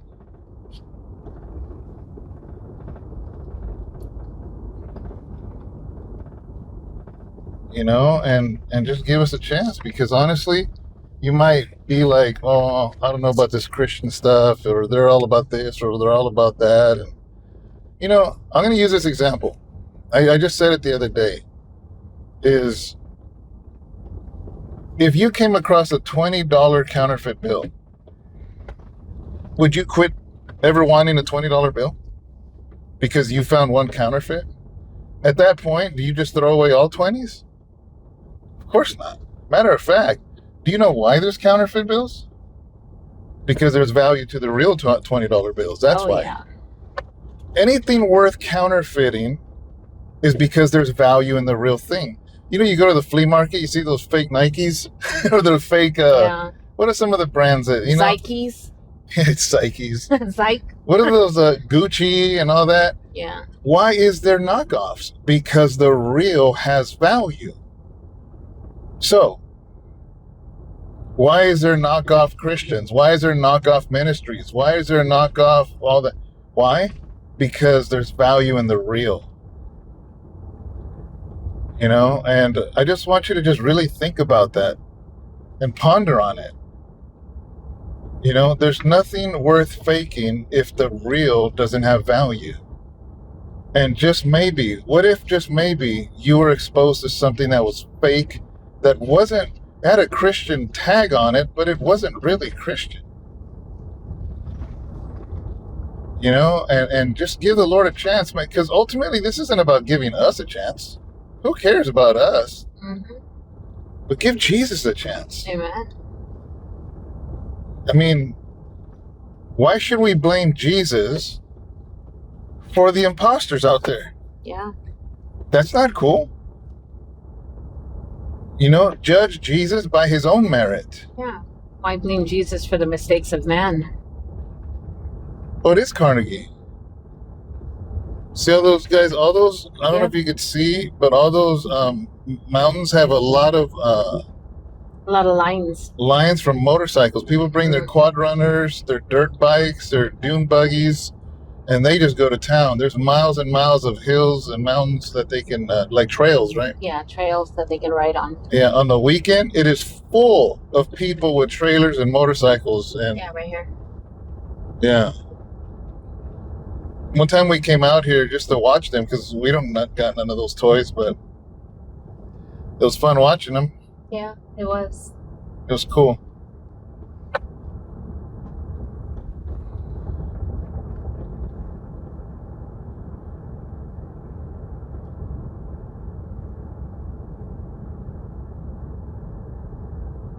Oh, I see somebody on a dirt bike over here.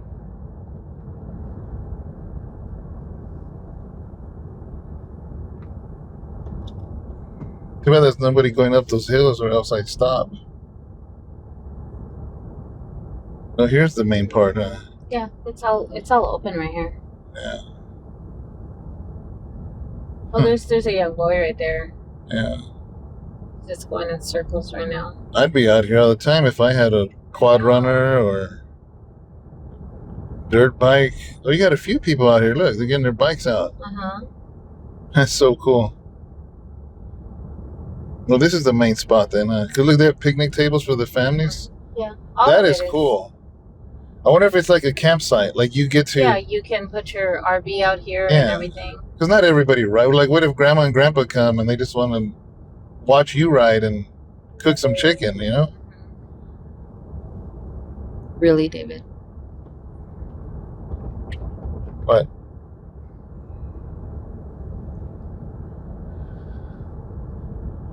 Yes. Julieta's gonna find us. Yeah, so this is the Altamont Hills. If you look at a map of California, you can see the Central Valley. It looks like a long bowl from Bakersfield all the way up to Sacramento. But if you look, if you find like Modesto, Tracy, Stockton on the map, and then you find San Francisco, you see a mountain range that separates it. And that's this mountain range we're going through, guys. Or more like hills, not really mountains. The Altamont Hills. Oh, another fun fact.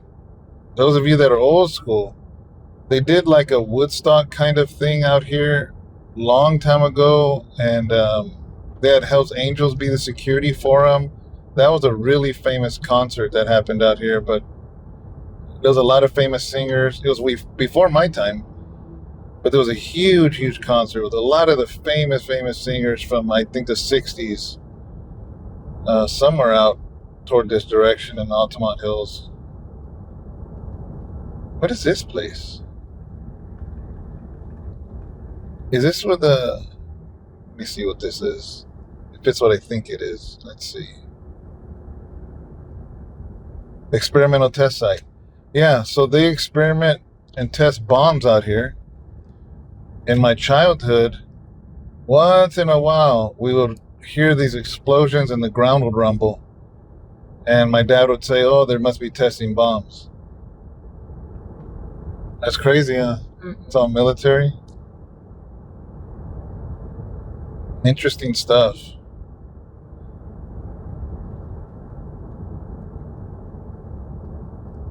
I forgot all about that place.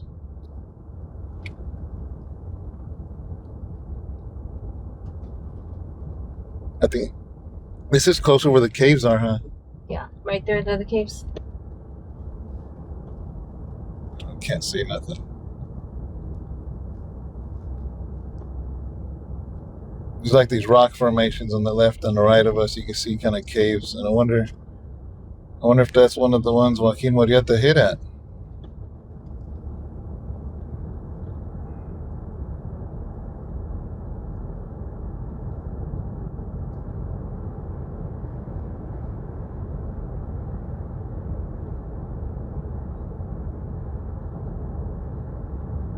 We're all quiet.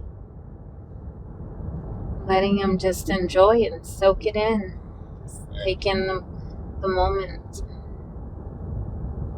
Beautiful nature.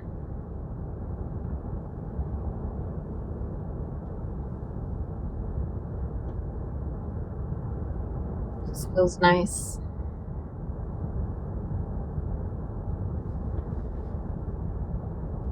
I love to see all the little cows that are just hidden in between. Here and there. To see a cow here and there. Yeah. Love to see that. So Sharon loves cows, guys. Did you ever tell a story? It was here in I think it was, my mom said it was here in the Altamont Hills somewhere. I don't know where it was, but when I was a little girl, I think we stopped somewhere to go drink milk from a cow, and I remember my family was holding up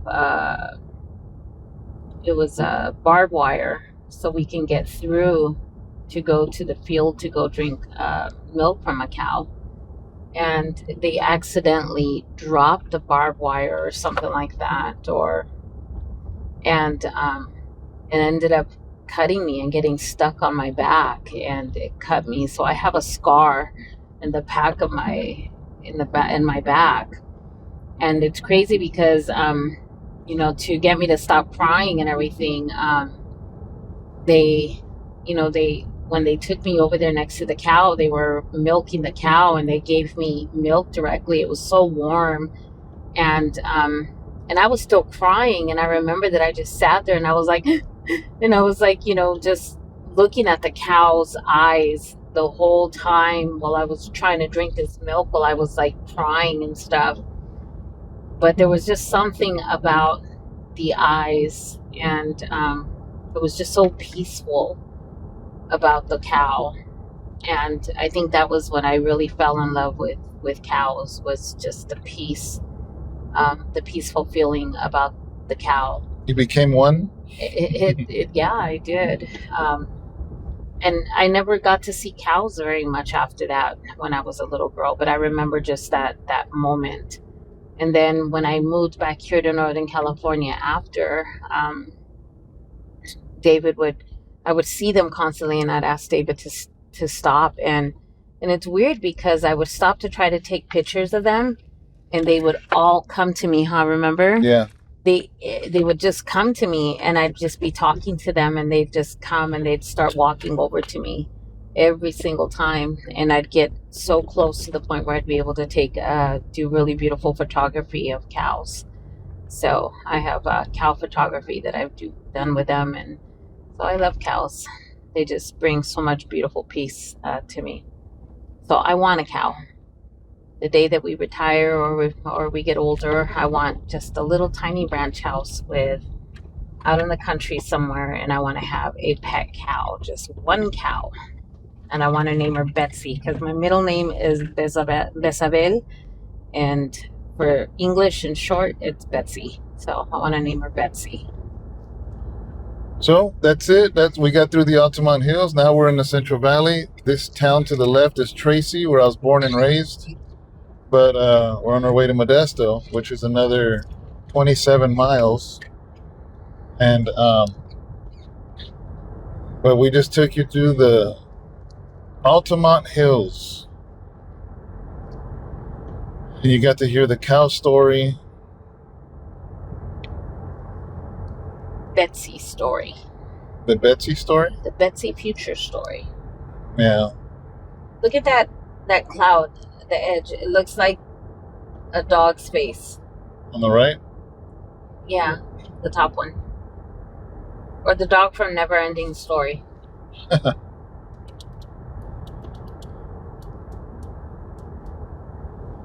Now we're on I-5, guys. This is I-5 South.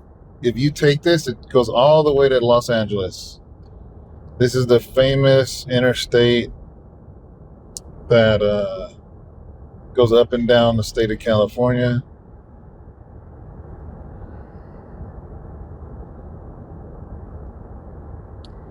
Lonely I-5. Yeah. There's really nothing out here. Another highway that goes through California is Highway 99. That one kind of goes, that's the freeway by the church. That pretty much goes through all the towns on 99, but it's more congested. But it's not as lonely. You can have gas stations and motels and restaurants, all the way down to LA. But 5, it's lonely. Oh yeah, we got to know Lonely I-5 last week very well. Ask David. I didn't even tell them what happened. Yeah, tell them what happened. Well, it was right before getting this car, 2 days before getting this car. One back day. On Monday. 1 day before. 1 day before getting this car back. So as you know, we were borrowing a car. Sister Jennifer's car, actually. Yeah, and when you don't know other people's cars, like you don't know what they're like. You don't know the. So we were gonna meet Sharon's brother, but he is on like a federal probation, so he can't come up north. And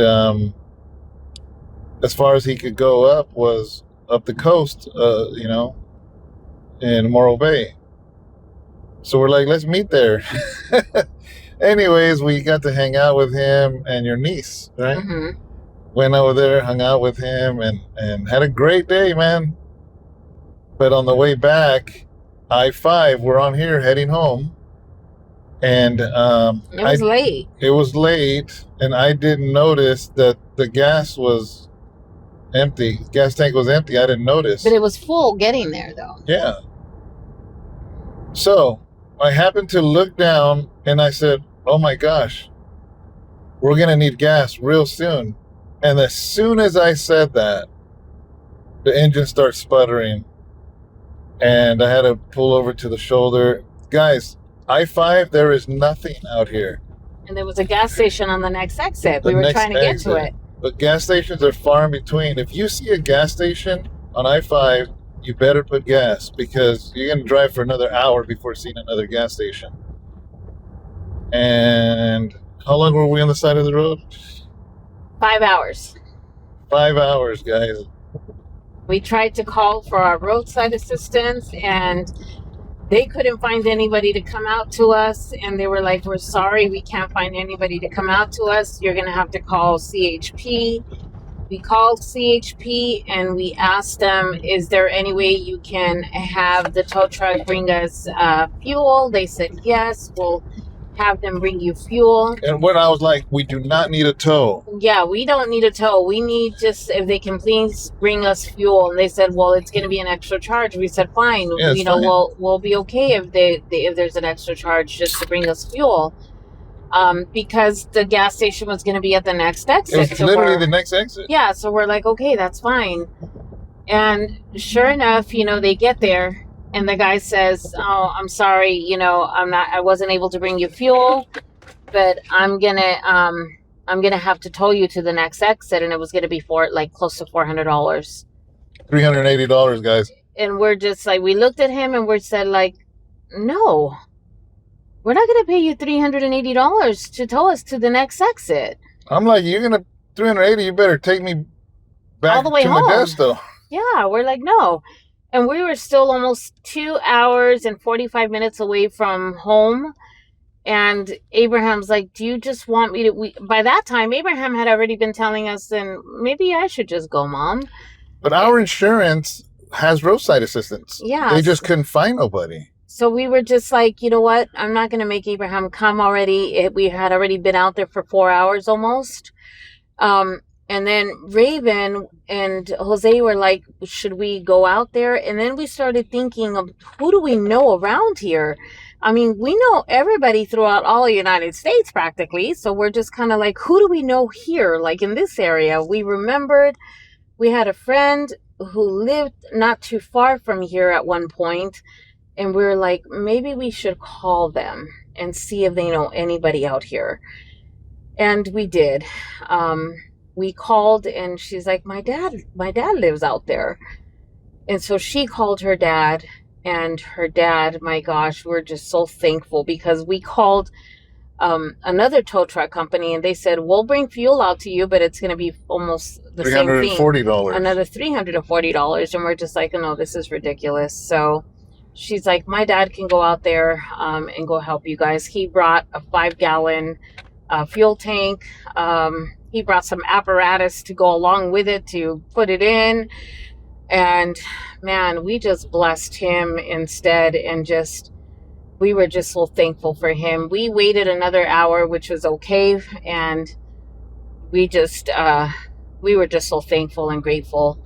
But let me tell you how scary it was to be on the side of the road with so many semi-trucks coming so fast. Because I-5 is a corridor for import and export. So there's constant semi-trucks with trailers full. Oh my gosh. It gave me PTSD, you guys. Let me tell you, because after being in that accident and everything, and then feeling all those semis coming through, I had so much anxiety. I could not, my heart rate was just going at it for 5 hours. It was so stressful. And I tell Sharon, welcome to the adventures of David. Yes, I didn't even want to look at my husband for a little bit. I keep this lady entertained. This man is something else.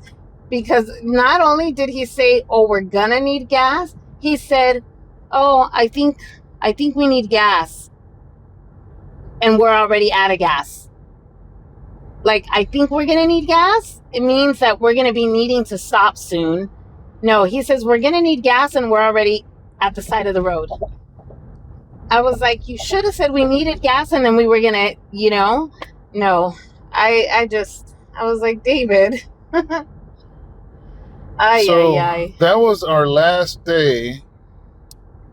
You know, because you guys know we haven't had our car for 58 days, 2 months, and insurance only paid for 1 month of the car rental. Yes. And the next day after that experience, We they got the call us call. and they say, "Hey, your SUV's ready." And I almost hugged this SUV, man. We were just, oh my God. I was like in tears the next day because I was like, thank you, Lord. They did a great job. The outside, you can't tell. It was even an act. I was surprised. It was demolished almost. I mean, it looked to me when they hit us. But yeah, but here we are. Yeah, we're thankful, guys. We don't Grateful. take these things for granted. We don't take anything for granted, and we're just so thankful.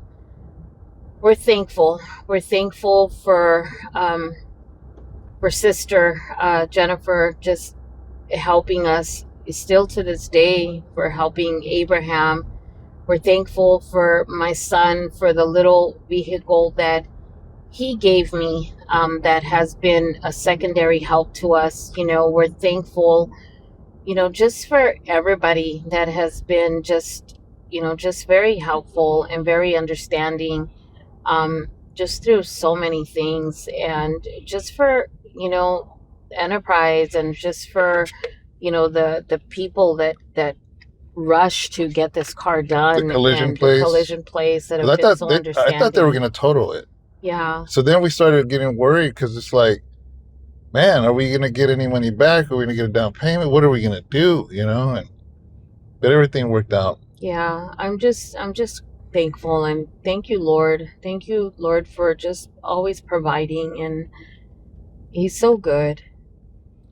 He's so good, because we love, feeling safe and being in our vehicle, and He provides so that we can be able to provide for you guys, because we love being able to take our little road trips, and I know it's not nothing big and grand, guys, but it is at the same time, because we love doing this.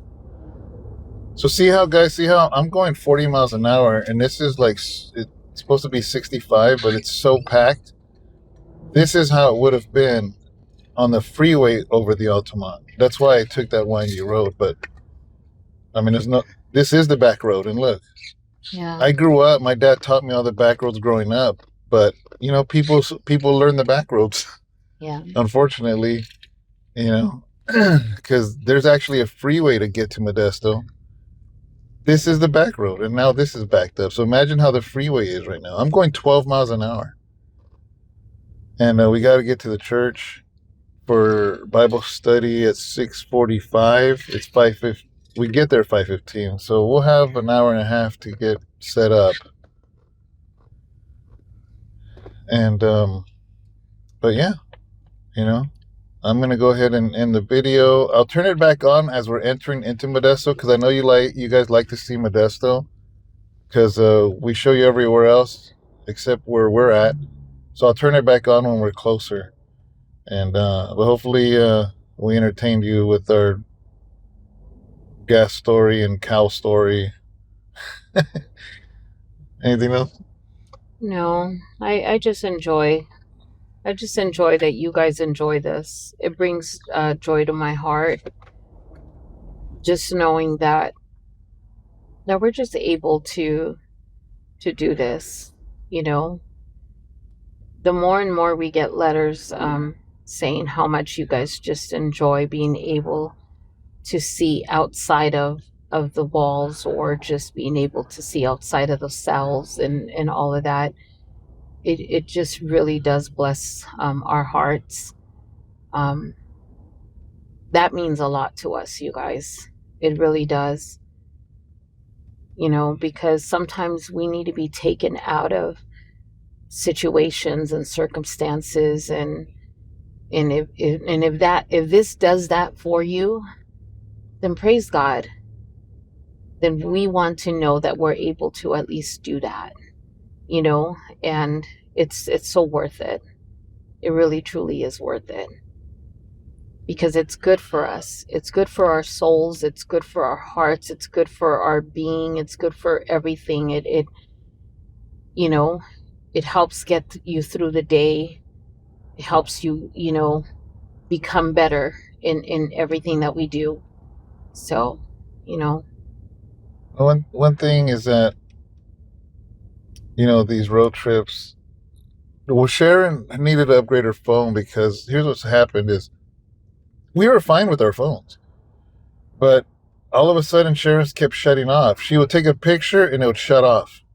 Or she would do something and it would shut off. And it wouldn't turn back on unless she plugged it in. And it was just becoming a hassle. And it was time for our upgrades because after, I think, 2 years, we can upgrade our phone. But it's been 3 years, guys. And well, that's because I have so much stuff from the church on there. I'm the one that takes so many pictures for the church, guys. yeah, so Videos and church stuff a lot. she really didn't want to upgrade. But I mean, it was to the point where her phone was unbearable. And I'm like, okay, let's go do it.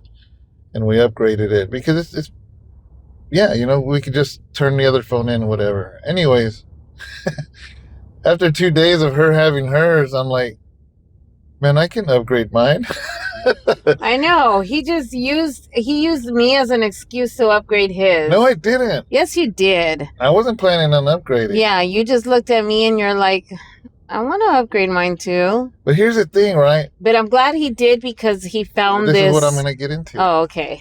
Yeah. So this was crazy because I had no idea the main selling point. I don't pay attention to commercials. Like, apparently there's a bunch of commercials about the S26 that it has this stabilizing thing, and it's showing people literally shaking the camera, and then they play it back and it's not shaky. And I'm just like, I had no idea. I already upgraded Sharon's, upgraded mine, and I'm just, I think it was late at night, so I started looking up the new features on this phone, and I realized that was one of the main things. And the first thing, what is the first thing that popped in my head? Road trips. Yeah, road trips. You know what's going to be horrible if you took the stabilizer off? No, it's on. Oh, okay. It's the first thing I thought about was you guys. I'm like, this is going to help our road trips, because that way it doesn't look all shaky and rattly and all that. And just thought of you guys, man, And then the little microphones, I found them on Amazon. The ones that we had when, right now with Jeremy. And I got them when, I don't know if you guys saw the video with Pastor Moses when he was talking to us at the restaurant. You guys don't know this, but that was an outdoor patio facing a major street. What are you looking for, man? My lollipop. Oh.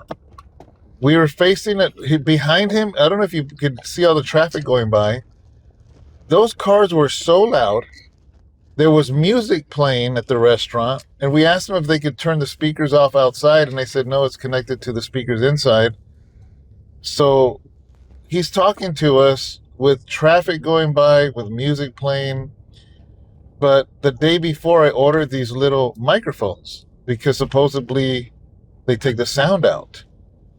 And so I'd ordered them because of this upgraded phone, And I could not believe it. When I played back that video, you couldn't hear the traffic. You couldn't hear the music. I'm like, this is perfect. And it's just like this little tiny case that has the little microphone. And I just carry them in my pocket. Look, this little case. It opens up and they go in there. And we're using those now. That way, not only is the camera stable, but you don't have to hear all the noise from the car, huh? It's just our voices. Yeah. And why do we do this? Because we try to give you the best quality possible, man, for the best experience. So anyways, I'm going to turn it back on when we're closer to Modesto, and we'll see you guys in a minute. Bye, guys. All right, guys, we're coming into Modesto. Actually, if you look in the middle of this overpass, it says, welcome to Modesto. Water, wealth, contentment, and health. I don't know if you wanted the mic. Good. I just wanted to show you guys this point of view of coming in from the Bay Area. This is actually a little new freeway. I'm not sure why they only made it a single laner, but it beats having to go through traffic lights. But I know sometimes you guys want to see Modesto, and you'll get to see it as we enter in, because this ends right here downtown.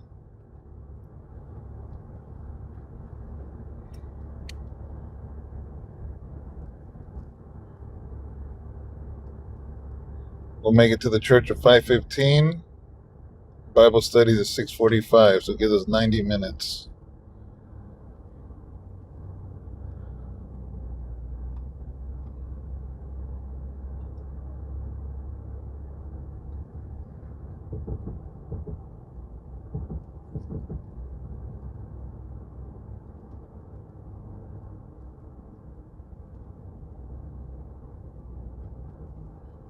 Remember I was telling you guys the other one was Highway I-5? And I mentioned another Highway 99 where there's stops and stuff. This is 99. But look how packed it is.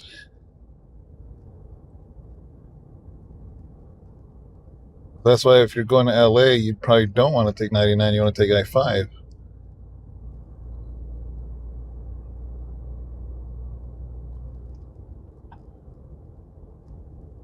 This is coming into downtown Modesto.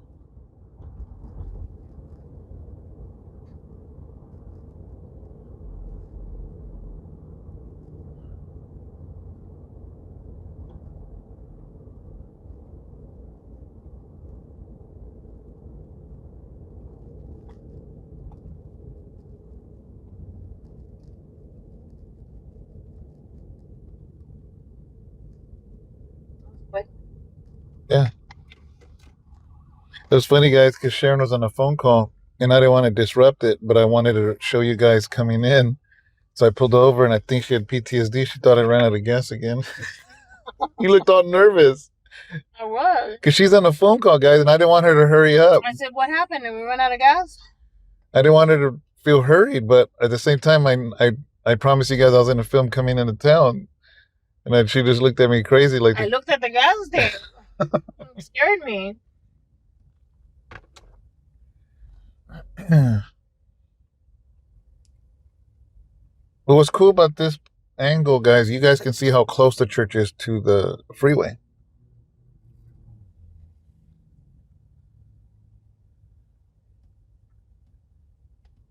If the light ever turned green.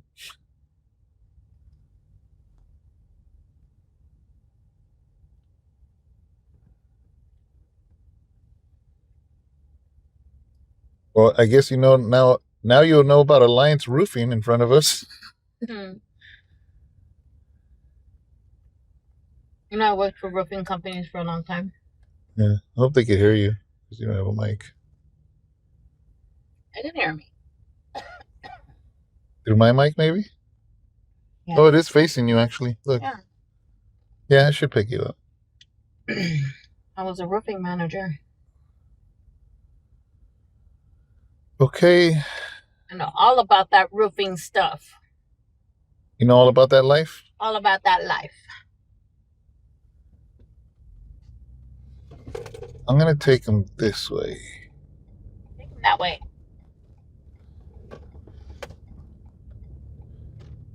So there's the freeway under us. Highway 99 is packed. It is packed. The old church used to be right here, 7th Street to the left, 1 block to the left. And the church before that used to be on 8th Street. Yeah, and the church before, yeah, on this block to the left.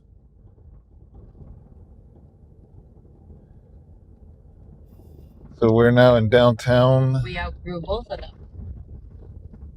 Modesto. I'm going to show you guys the bus station.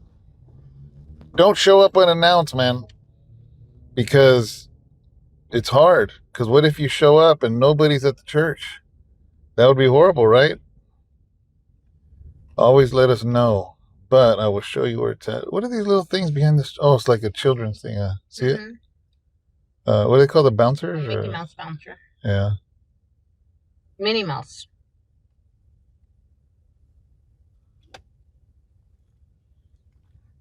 This is parking to the right. To the left is the theater, that big building you see to the left. I don't even know how many screens they got. They got a lot of screens in there. We hardly go to the movies, guys, but when was the last time we went to the movies? We took church to the movies. Yeah. We took like a few people. Staff. It's really expensive going to the movies nowadays. We had credits because somebody had given us credits for the movies, and we used it on the staff member. Yeah.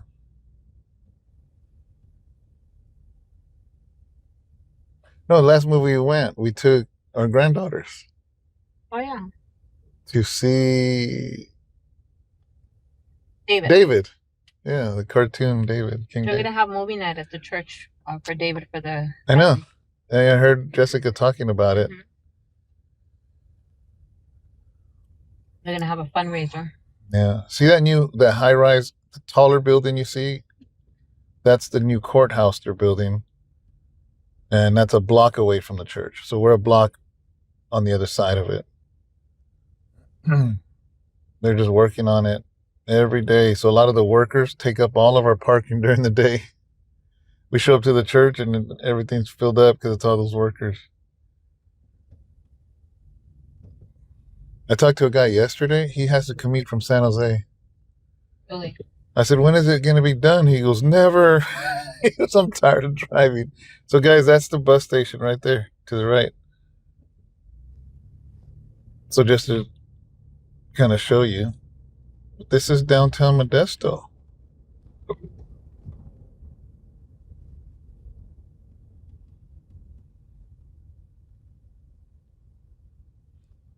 There's a guy that has a shirt that says Jesus loves you on the back of his back. I don't know if you can see it.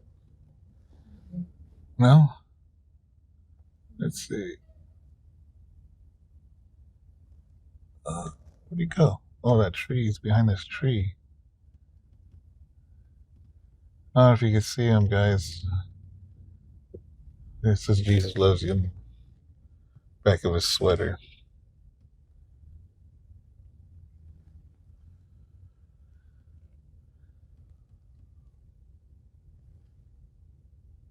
It gets real hard getting to the church off the freeway at this time because it's 5 o'clock, so everybody's getting off of work. But we should have parking.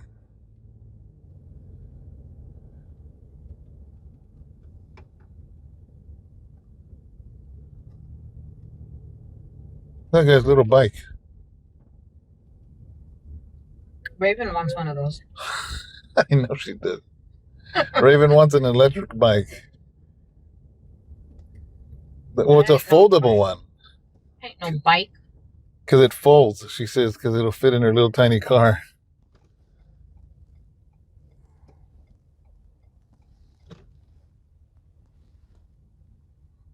All right, trying to get there. We're a block away. We're 2 blocks. 2 blocks away. That's the new courthouse.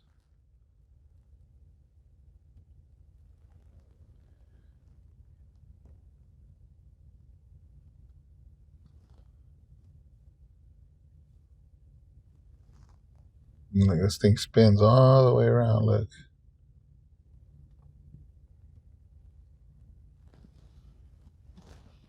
Did they show up on it?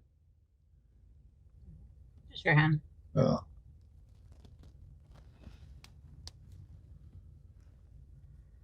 I was talking to one of the workers, and I told him, I said, hey, where's the jail, the holding cells? And he said, the basement. Oh. I'm like, oh, man, I don't want to see that. And I guess he'd been in jail before. He goes, yeah, man, I'm getting flashbacks and I'm there working.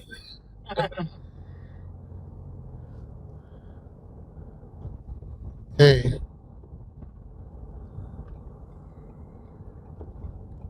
Finally pulling up to the church. Abraham's there already? All right. This lady's crossing.